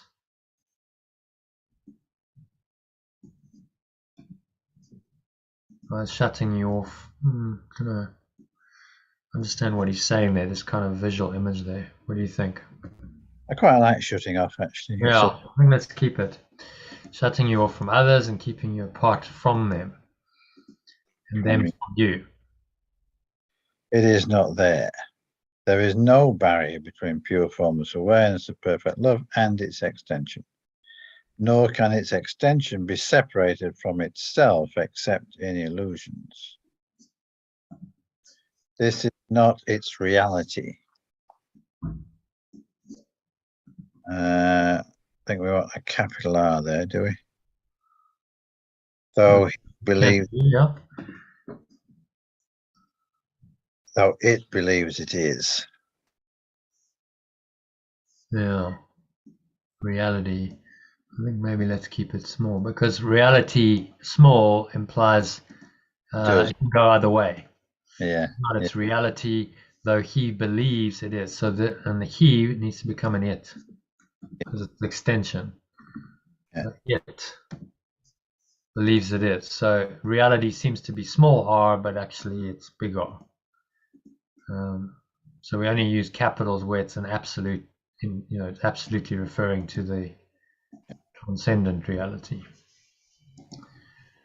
Yet this could only be if pure formless awareness of perfect love were wrong. Pure formless awareness of perfect love would have had to create differently and to have separated itself from its extension to make this possible. It would have had to create, would have had to extend differently. Yeah.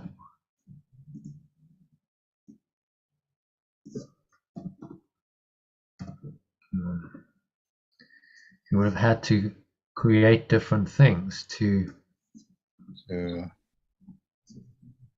extend different. No, actually, I think let's leave it as create because he's talking about the delusion. This is how it would have had to okay. Yeah. create. Okay, it's going to make up all kinds of different things, which is what the ego's done. And they seem to they haven't always been there. They come into existence and then they die. And this is and then we go, that's God. God's created all of this.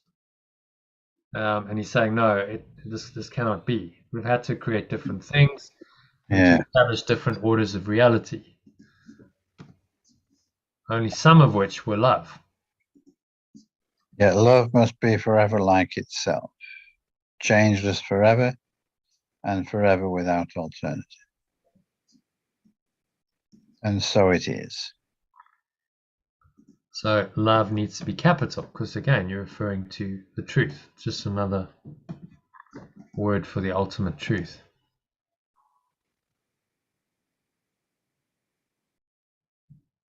Changeless forever.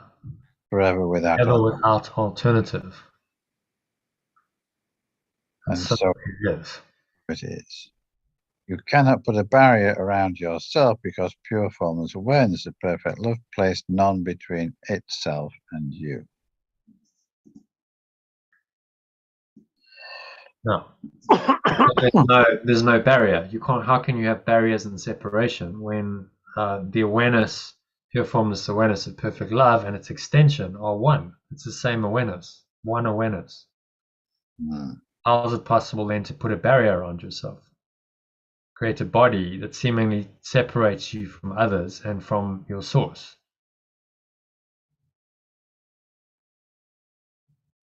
Yeah. Place none. Place no barrier.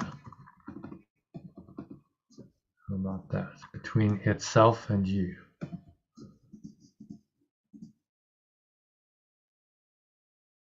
So its awareness is your awareness. You are the extension of that awareness. It's one awareness. How can there be a barrier then? The idea of barriers is just a delusion. This is the ego's thought system. And the barrier of the body was invented to seemingly make the idea of separation real. Make the idea of a barrier and limits to this perfect love real. Okay, you want to summarize number 9? What's he saying there in essence? We think we have a body, but in reality we don't, because but in reality we don't, because we are part of pure formless awareness. We are not separate, and we are changeless. And there can be no barriers. No separational barrier that pure formless awareness has created between itself and its extension. It's one awareness.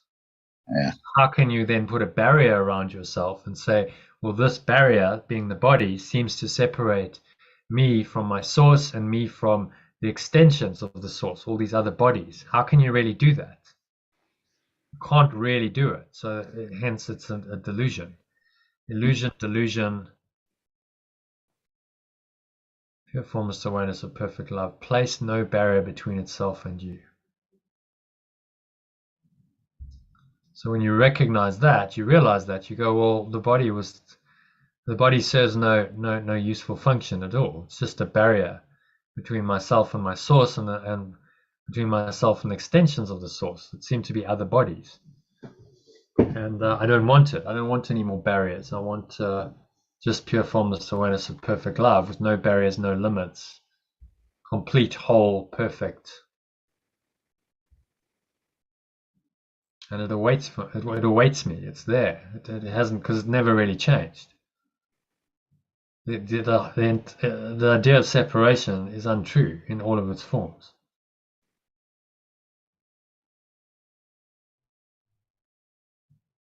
Okay, does that make sense? Yeah. My brain's beginning to fade. Okay, well, let's see. I'm kind of looking at the page, but not not seeing. The processing. Yeah. Okay, so we've got 5 paragraphs to go, I think. Let's just grab these.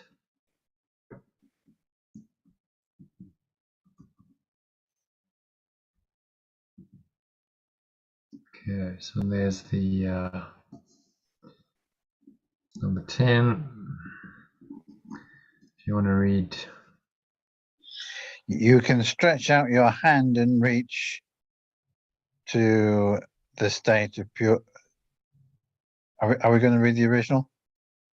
I'll read the original, yeah, and then we'll go to the translation. You can stretch out your hand and reach to heaven. You whose hand is joined with your brother's have begun to reach beyond the body, but not outside yourself. Reach your shared identity together. Could this be outside you, where God is not? Is he a body, and did he create you as he is not, and where he cannot be? You are surrounded only by him. What limits can there be on you whom he encompasses? Okay, so what do I want to say here? You can stretch out your hand and reach to the state of pure formless awareness. You whose hand is joined with your companions have begun to reach beyond the body, but not outside yourself, to reach your shared identity together. Could this be outside you? When pure formless awareness of perfect love is not.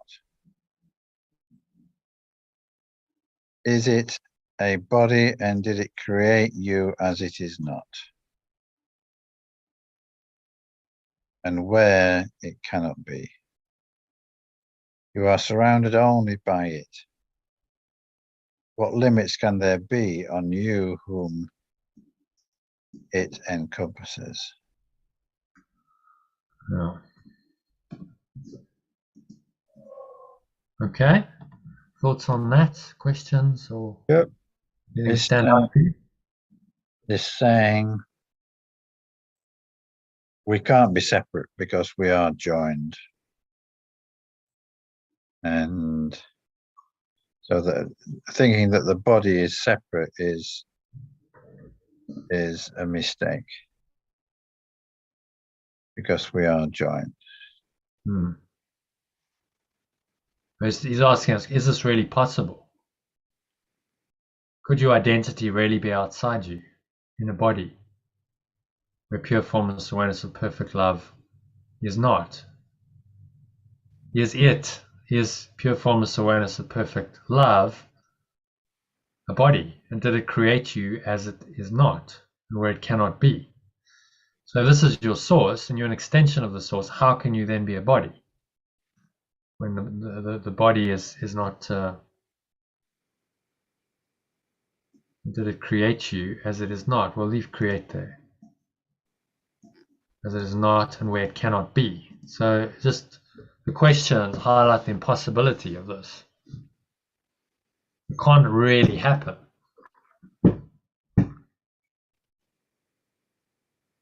In truth, it's not logical, it's not real, which is why it's an illusion.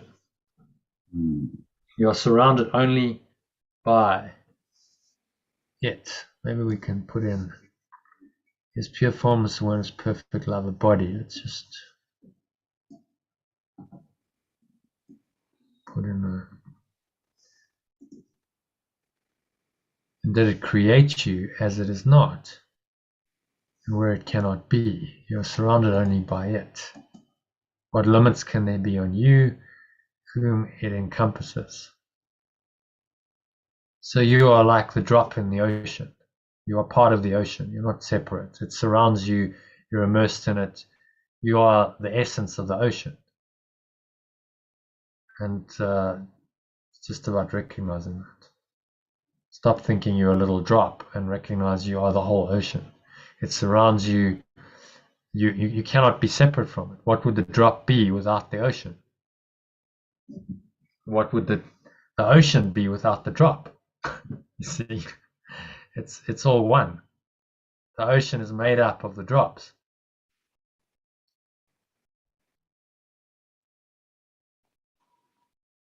It's one thing, one awareness. So I think he's communicating quite well here. Okay, you want to summarize that paragraph quickly and we'll move on.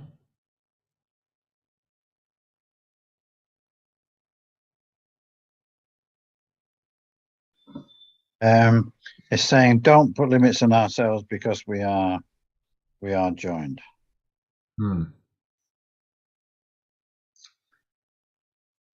Yeah, how can we be limited? How can we be a body? I think this is a key point. How can we be a body when pure formless awareness of perfect love is formless? How is this possible that we could then our true identity be a body if our source is formless awareness? How's that possible? So clearly not possible. if pure formless awareness is really our source, then the body cannot be real. It's a clear contradiction there. Okay, so happy with that one. Yeah. Let's crack on number 11. Quite a long one, this one.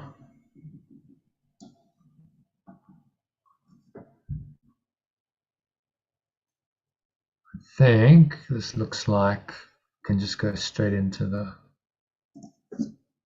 translation because there's not a lot to translate, so Okay. go for it in the translated version. Everyone has experienced everyone has experienced what he would call a sense of being transported beyond himself. Himself, yeah. This feeling of liberation far exceeds the dream of freedom sometimes hoped for in special relationships. It is a sense of actual escape from limitations. If you will consider what this transportation really entails, you will realize that it is a sudden unawareness of the body, and a joining of yourself and something else in which your mind enlarges to encompass it. It becomes part of you as you unite with it, and both become whole, as neither is perceived as separate. What really happens is that you have given up the illusion of a limited awareness and lost your fear of union. That's good, isn't it? Lost your fear of union.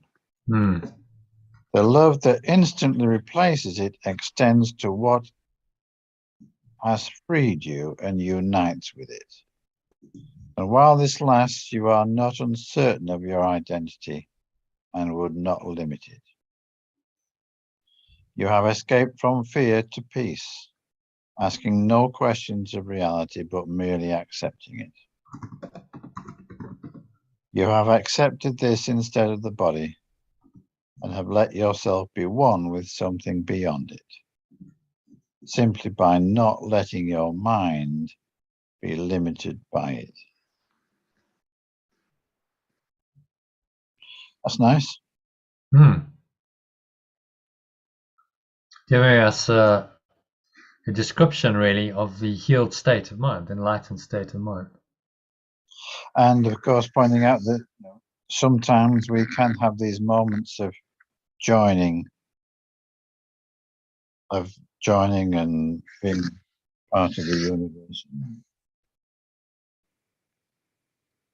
Yeah.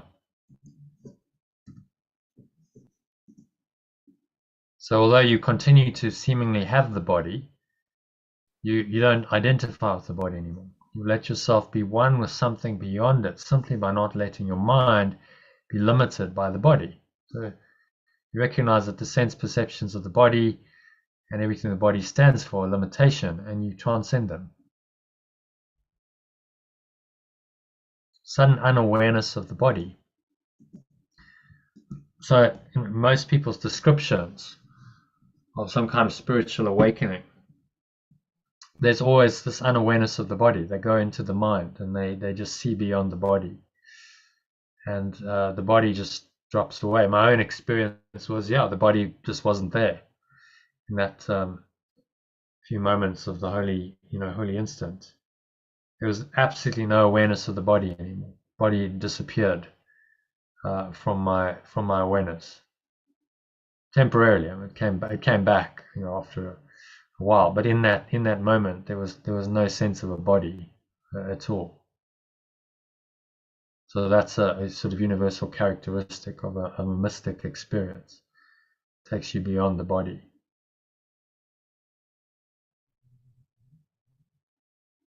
Okay, so any thoughts on? No, it's a nice paragraph. Any thoughts on that one? Okay. So give a summary of it. What's he saying there in essence? He's saying, don't worry because you are joined with everyone and everything. There is nothing. There is nothing to fear. You can let go of your fear of union. Be not afraid. There's a guy, sort of a ascended being. He wasn't corporeal anymore. He would talk to Ram Dass, and he said, Ram Dass, dying is completely safe. There's nothing to be scared of. It's like taking off a tight shoe.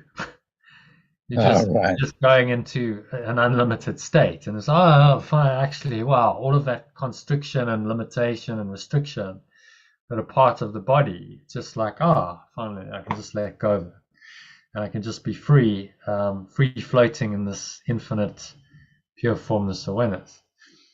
But you have to prepare your mind for it. If you depart the body and you have no idea of that pure formless awareness, you haven't experienced it, then you'll probably maintain the constriction and the limitation in mind. And it won't be free floating and unlimited, because you still got the thought system of the ego, of being a separate self, and guilt and fear and so on. And then, of course, that causes another incarnation, because that thought system demands a body to act it out. Yeah, well put. Okay, happy with number 11. Yeah. So I'll fix those up. I need to put in some alternatively there, but number 12.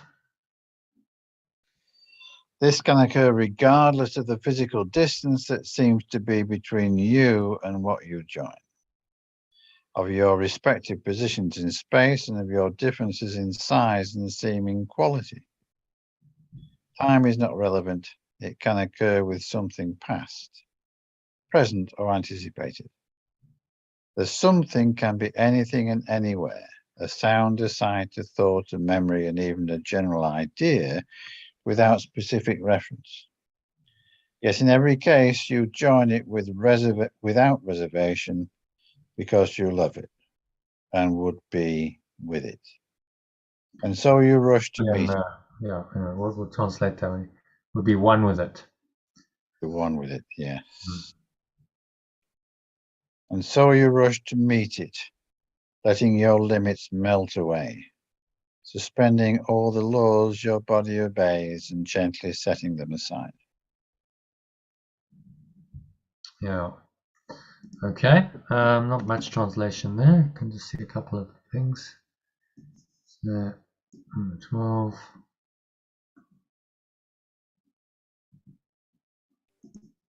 And this can occur regardless of the physical. You want to read it again from the top?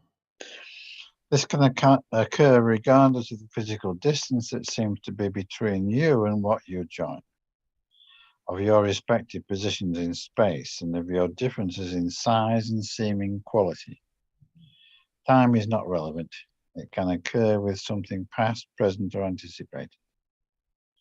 The something can be anything and anywhere, a sound, a sight, a thought, a memory, and even a general idea without specific reference. And what's he talking about here? The something, do you think?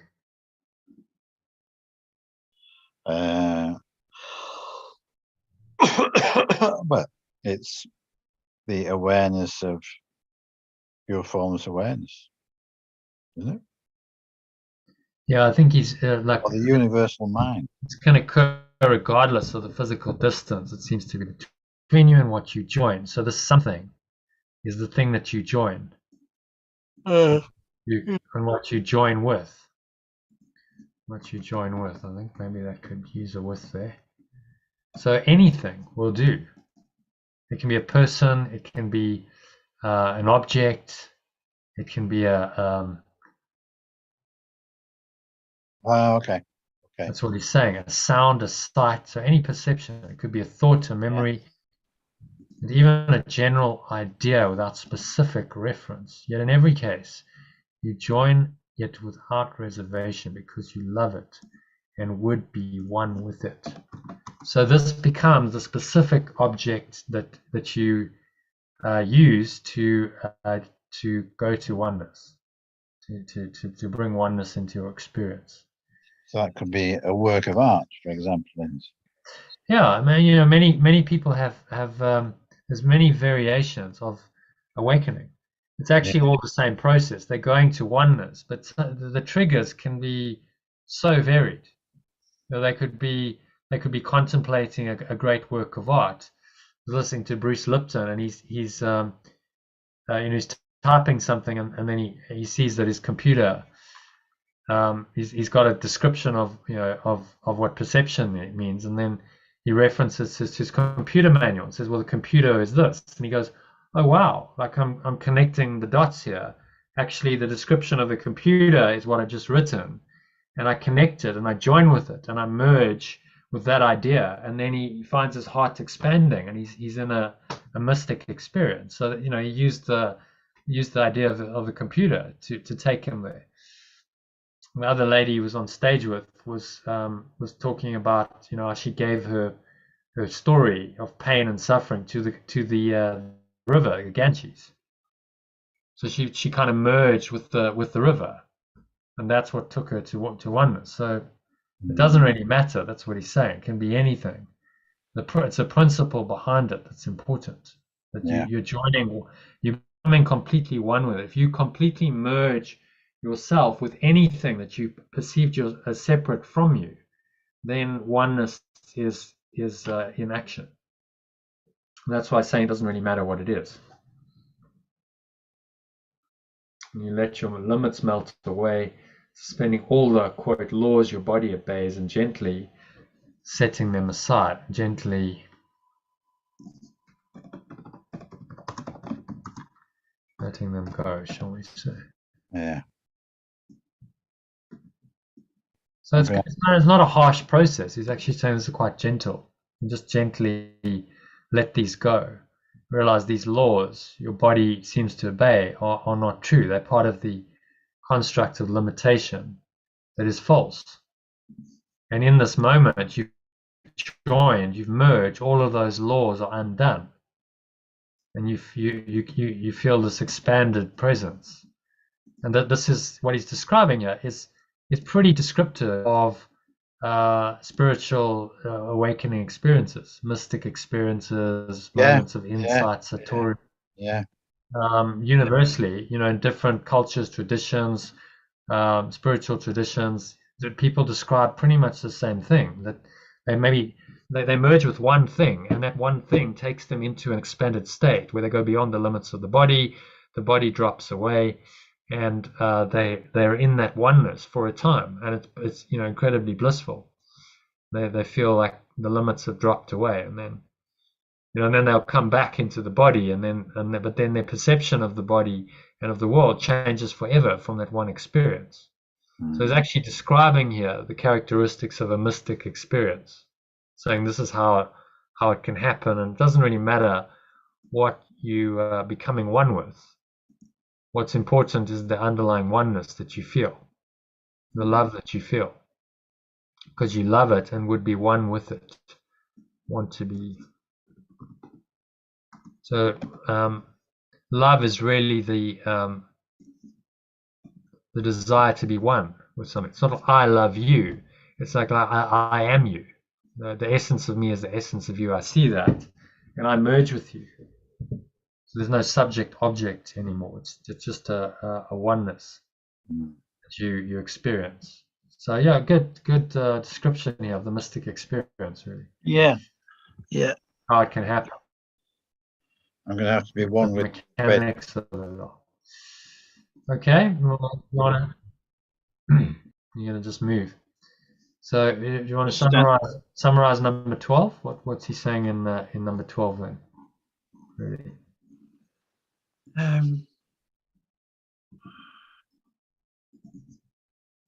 Saying that the body is we are much more than our bodies, and we can experience oneness at one, and we can experience at one-ment.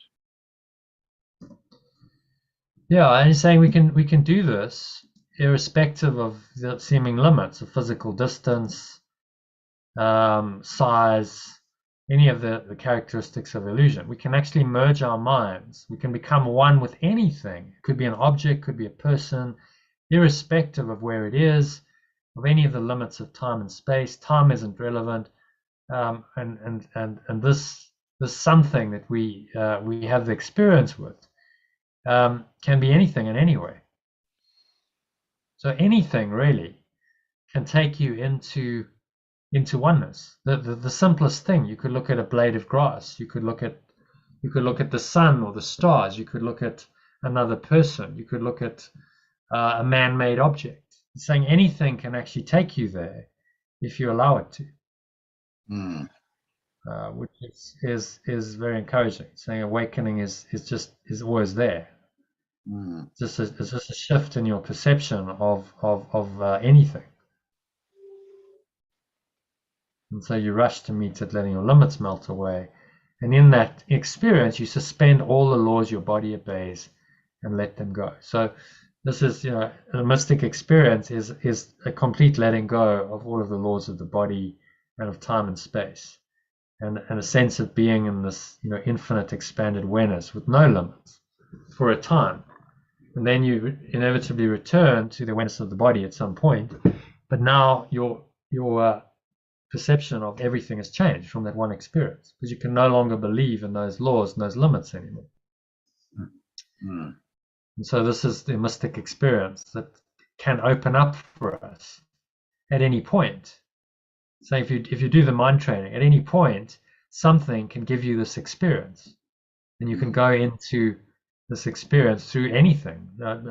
Iona was talking about experience she had. She was having had a swim. She was looking at the ocean. That took her into the experience. But it could be a simple, a simple object in your house. It could take you there. So anything can be used to as the catalyst for the experience, which is quite exciting, really. So it means that awakening is not very far away. It's around the corner, and you could be sitting on the toilet contemplating the light switch, and you could have an awakening experience. It's possible. Okay, so I'm going to read number 13. There is no violence at all in this escape. The body is not attacked, but simply properly perceived.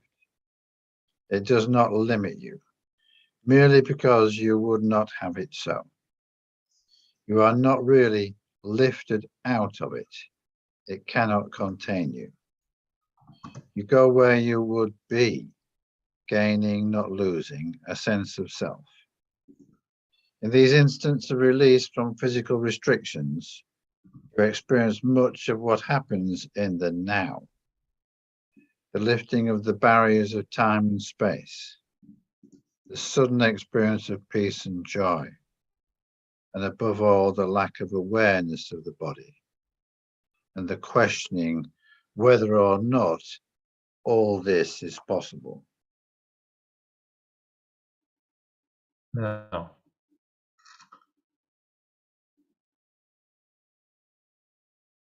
Lifting of the barriers of time and space. So what is he saying here? He's saying that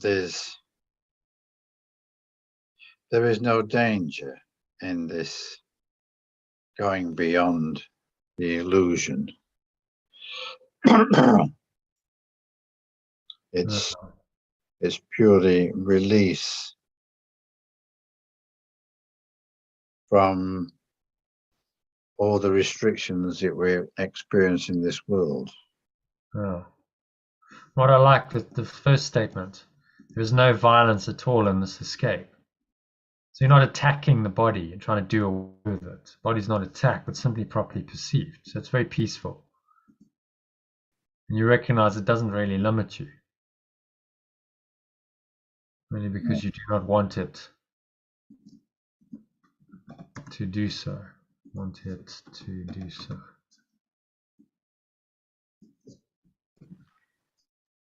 You're not really lifted out of it, because that would imply that you're in it to start with. You simply realize that it cannot contain you. It never contained you in the first place, you see. And this is what you want. You go where you want to be, feeling of losing a sense of self. So you let go of the ego, but the sense of capital self comes into its own. You go, oh wow, I am actually all of this. I'm infinite, I'm eternal, I have no limits. This is my true self.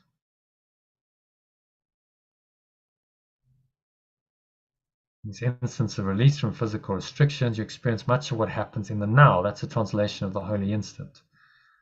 The lifting, but in this now moment, the lifting of the barriers of time and space, the sudden experience of peace and joy, and above all, the lack of awareness of the body and of the questioning whether or not all this is possible. So having had an experience like this, I have to say it's pretty descriptive what he's saying. Just totally in the moment. There's no sense of time, that drops away. There's no sense of a body, that drops away. There's no awareness of the body while you're in this experience. And there's no questioning whether or not this is possible. There's no doubting. It's just an experience. It's a direct experience. So you don't question it. It's just it's right there, present in your awareness in that moment, and it's very peaceful. Sudden experience of peace and joy. I mean, it's amazing. Very peaceful, very joyful. You can't even put words to it. So he's giving us a blueprint here for the mystic experience. Yeah. So that maybe we recognize it when we have it. Iona had one, and she didn't even know she'd had one. Then she describes it to me. I was, oh, okay. Well, actually, that was a mystic experience. That was the holy instant that you just experienced. Then she's, oh, okay. I didn't really know that. So he's training us to recognize it and be ready for it. At any point, anything could take you in there. If you're doing this mind training, you could be, the most arbitrary things can help people to have spiritual awakenings. You could just look at another person or a tree or a flower or a man-made object, and if you really see it correctly, it can take you into one of these holy instants, into the now, the lifting of the limits, and you can have a mystic experience through anything. Okay. So, any comments, questions, thoughts on that? No, it's very beautiful. Okay, you want to give a little summary of that?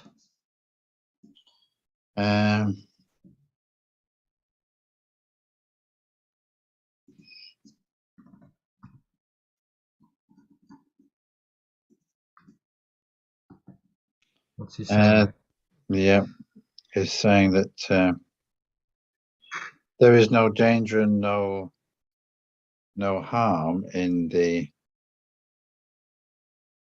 going beyond the body. There is nothing to fear.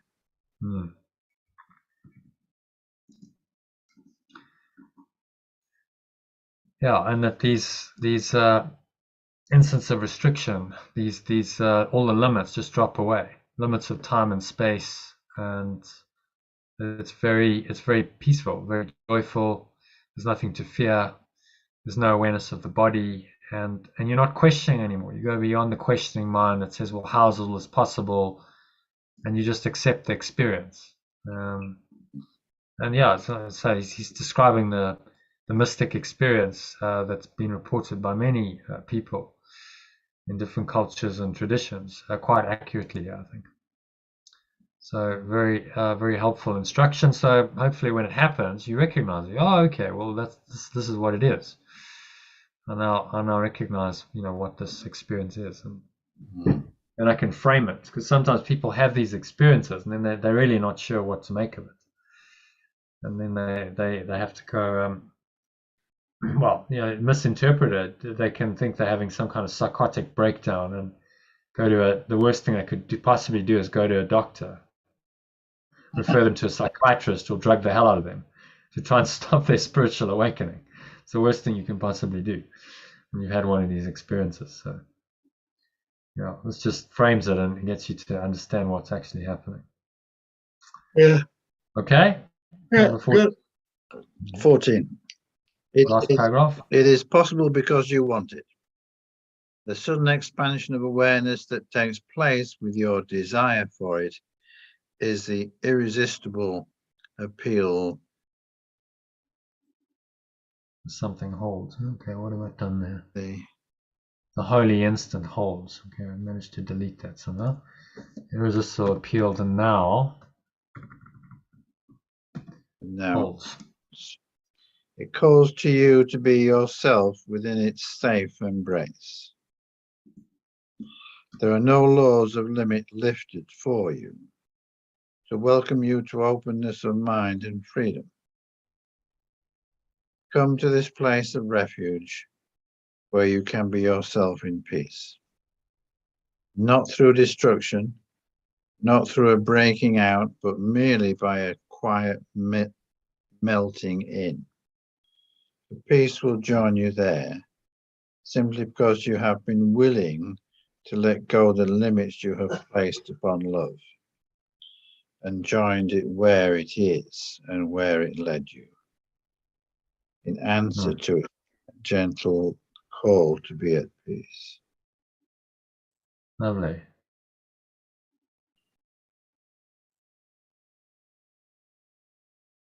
Okay, so any thoughts on that? It's saying all this is possible because it reminds me of the lesson the other day, actually. No one can fail who seeks the truth. Yeah. No one can fail the place of refuge who seeks it. Yeah. Yeah. I think I'm going to split that into yourself, capital. To be yourself within its safe embrace. So again, he's just giving us a picture of what the state's going to be like. So in the state, all the laws of limit are lifted for you. That's quite nice. We'll leave that. Laws of limit lifted for you to welcome you to openness of mind and freedom.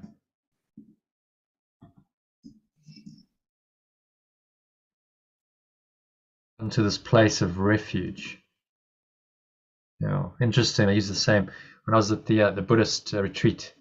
To start with, on the first night, they say, make you say 3 times, "I seek refuge in the truth. I seek refuge in the truth. That's why I'm here. That's my intention, to have a place of refuge. Come to this place of refuge where you can be yourself in peace. And yourself.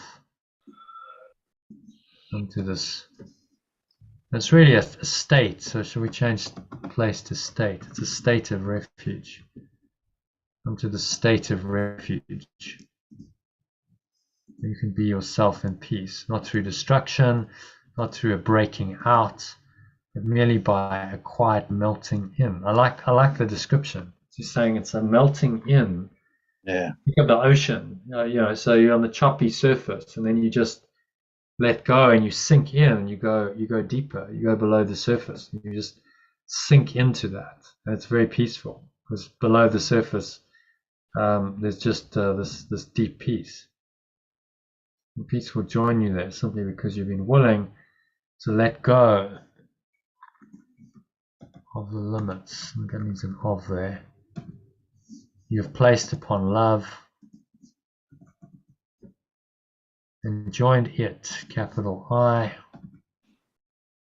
because love is ultimate, another pointer to the ultimate truth,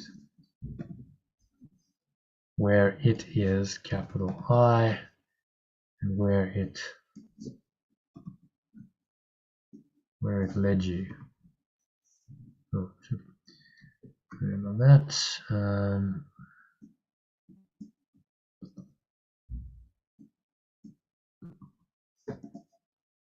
Where it led you in answer to its gentle call to be at peace.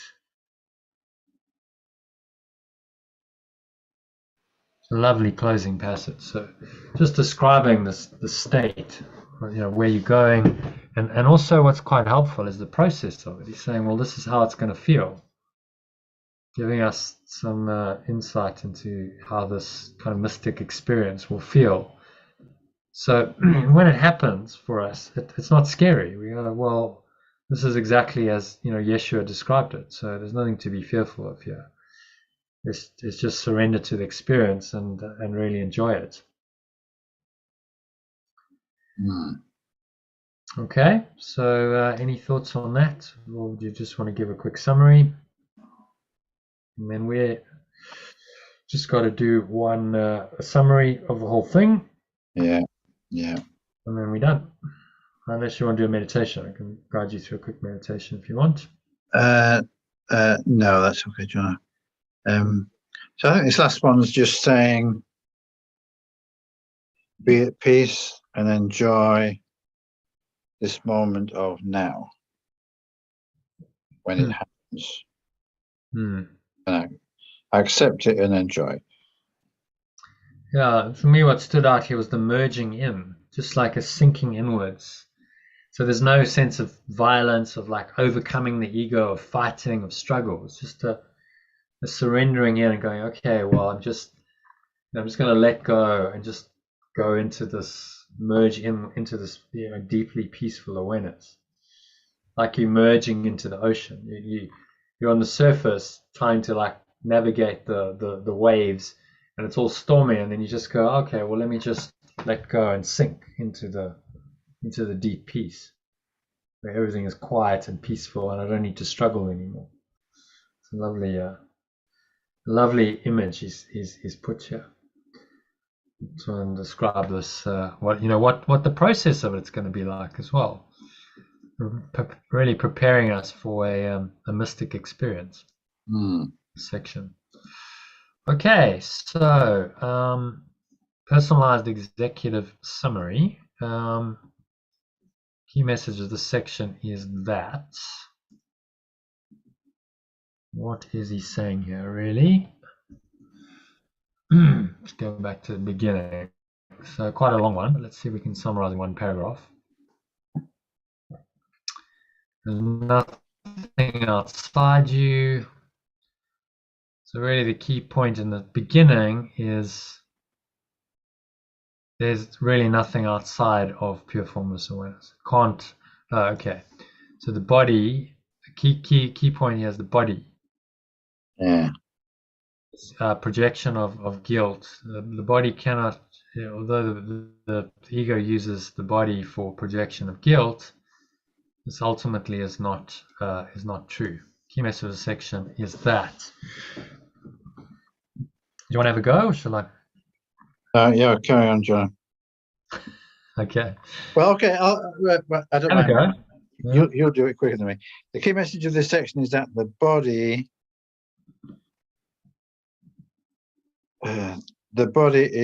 is. How about I should not, because this is personalized, so I should not. Oh yeah, okay. Project. Yeah. Guilt onto the body to try and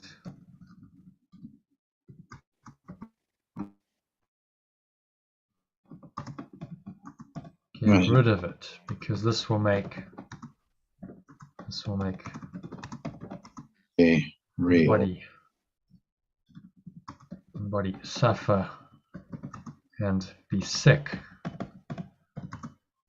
which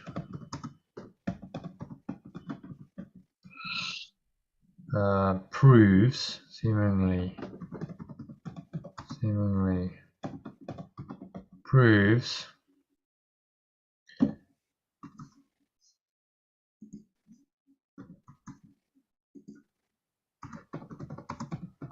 that it is real and I am a separate self that can be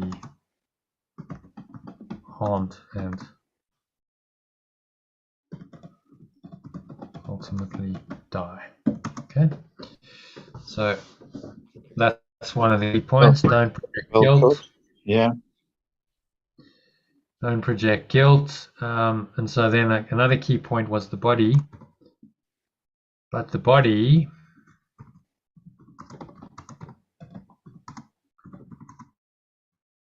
can be reinterpreted by the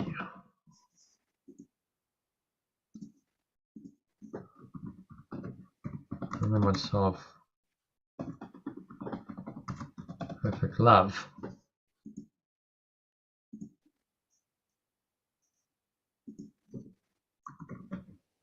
as a means for the body, like all the instruments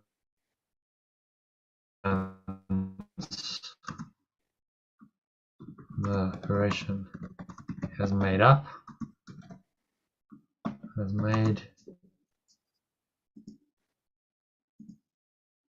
can be reinterpreted by the remembrance of perfect love as a means for awakening from the limits that the body represents. Very good. Okay. And this is the body's only true function. Only true function, and it will serve it well if the remembrance of love is directing its words, actions. But okay, so but let's make it personalized. I can, because the whole point is to make this quite practical. I think the use of the personalized executive summary, if you can read that and go, okay, what's the key takeaway? How can I actually apply this? That's incredibly useful. And I can reinterpret the body, like all instruments, the belief in separation is made. With the help of remembrance of perfect love and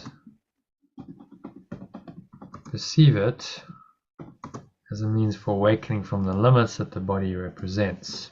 So the body's only true function will serve it well if the remembrance of love is directing. Serve it well if the remembrance of love is directing my words and actions. If I serve it well, if I allow love to direct words and actions. Okay. And then he went into the kind of the mystic experience, talking about how that can happen. All the limits can drop away.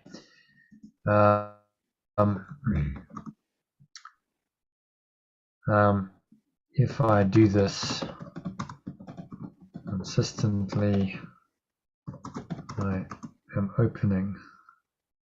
I will be opening my mind to a mystic experience of joining with something or someone that will show me the limits, the quote, laws that seem to govern the body are not real.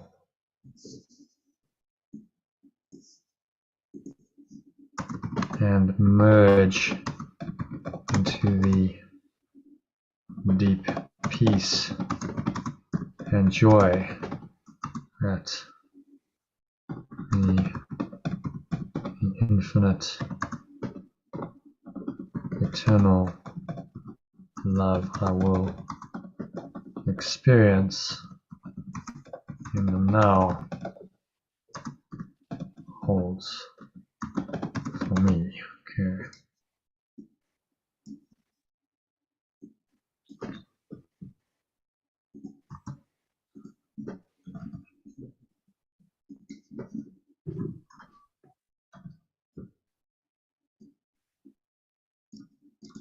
How about that?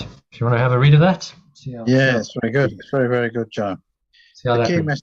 the key message of this section is that I should not project guilt onto the body to try and get rid of it, because this will make the body suffer and be sick, which seemingly proves that it is real and I am separate, and I am a separate self that can be harmed and ultimately die.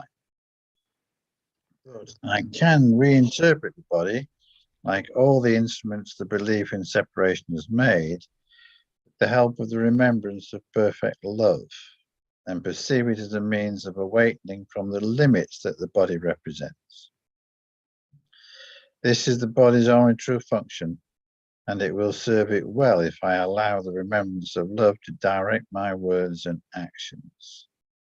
If I do this consistently, I will be opening my mind to a mystic experience of joining with something or someone that will show me the laws that seem to govern the body are not real, and merge into the deep peace and joy that the infinite eternal love I will experience in the now holds for me.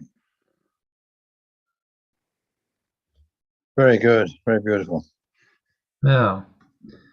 And show me the laws that seem to govern the body are not real. We'll be open to the mystic experience of joining and maybe just merging, because we've got the first merging into the deep peace and joy that infinite eternal love, merging into the infinite eternal love I'll experience in the now, merging with the internal experience in the now, and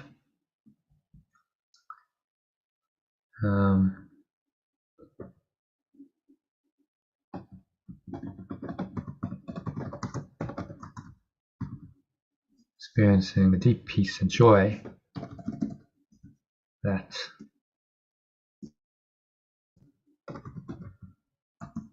this presence inevitably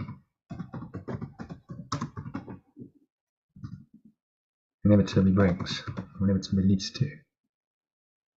Presence inevitably brings.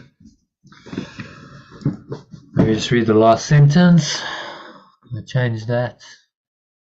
If I do this consistently, I will be opening my mind to a mystic experience of joining with something or someone that will show me the laws that seem to govern the body are not real, and merging with the infinite eternal love I will experience in the now, and experiencing the deep peace and joy that this presence inevitably brings. Merging with the infinite eternal love, experiencing the love. Now this, maybe it's another sentence. This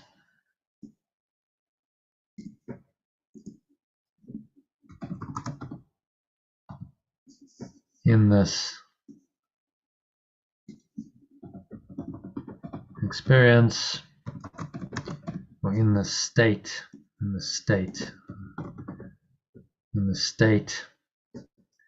of pure formless awareness, which is heaven, pure formless awareness,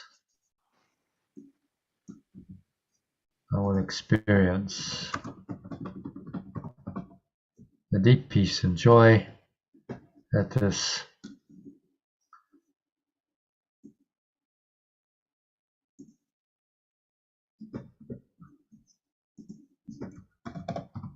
loving presence inevitably leads to. And awaken and free myself, free my mind from its belief in separation once and for all time. So there's pointing to the mystic experience as the transcendence of this whole reality and the transcending the belief in separation through it. Because honestly, I speak from experience. If you had an experience like this, you really can't believe in the ego anymore. It's just not possible. You recognize that this is like you were deluded, and to believe in it is crazy. And so that belief is now gone, and you actually believe in oneness, and are open to the experiences of oneness from one experience. So you just never know when it's going to be around the corner. You keep practicing, you keep meditating, you're allowing yourself to have this experience through the mind training. And you never know when you're going to have one of these experiences, but it could be around the corner. Literally. You walk around a corner and suddenly wham, very unexpected, surprising. You don't manifest a mystic experience. You don't create it. It just happens, but you can prepare your mind for it, which is what this mind training is about. It's a preparation for a mystic experience that then just seems to happen to you. But would it have happened without all the mind training? Probably not, because your mind wouldn't be open to it. Okay, so very good, Jono. Very good indeed. Very good. Summary. Yeah, good one. Thanks for staying till the end, because it's always nice to have some company. I'm finishing these. The other night I was like, okay, I've got to still do 5 paragraphs a moment. Like, oh, okay. Hard work. So much better when there's someone to keep me company. And yeah, I mean, at the end of it, we've got a powerful translation. That next year we can go, pull it up. There it is. Read it. We don't. It'll be a lot quicker because the translation's already done. So thank you for being part of this. Thank you, Jono. Thank you. Yeah, I tell you what, let's do a quick 5 minutes to close this out, because this is such a beautiful ending. Why don't we do a quick meditation on the last paragraph? Okay. So just close your eyes. Take a nice deep breath in.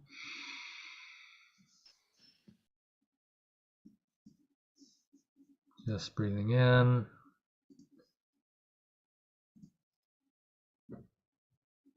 This limitless state of infinite eternal love that's been pointed to beyond the limits and the laws of the body. And this state is possible because you want it. The sudden expansion of awareness that takes place with your desire for it is the irresistible appeal that now holds. So feel that now. You want this experience. Open your mind to this deep experience of perfect love. It calls to you to be your capital self within its safe embrace. So breathe it in. Feel like this self, true self, which is perfectly one, which encompasses perfect love. It's keeping you safe right now. In the now, that's the only place you can be safe. And in this place are the laws of limit lifted for you to welcome you to openness of mind and freedom. Feel that freedom. Exhale, release any resistance to it at all. Just drop into it. Come to this state of refuge where you can be yourself in peace, not through destruction, not through a breaking out, but merely by a quiet melting in. So melt in. Give yourself a minute just to melt into this deep peace, into the silence. And peace will join you there. And then because you've been willing to let go of the limits you've placed upon love, and joined it where it is and where it led you, and answered to its gentle call to be at peace. Just for a minute, let go of everything and just give yourself this experience of deep peace.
And so just the intention to carry this peace with you into your bed, your sleep, and on with you to tomorrow's activities, goes with you wherever you go. It's your deepest awareness. So it is said, so it is done. Open your eyes. And I guess head off to bed, given we're nearly 11:45. Well done, John. That was a good effort to stay the course. So thank you for staying with me and doing this. And I'll see you tomorrow. I think you muted. Yeah, thank you, John. My pleasure. Join tomorrow afternoon. Yeah, should be there. Yeah, 12:30ish. Yeah. Yeah. Okay. Sleep well. Namaste. You too. Namaste. Bye for now.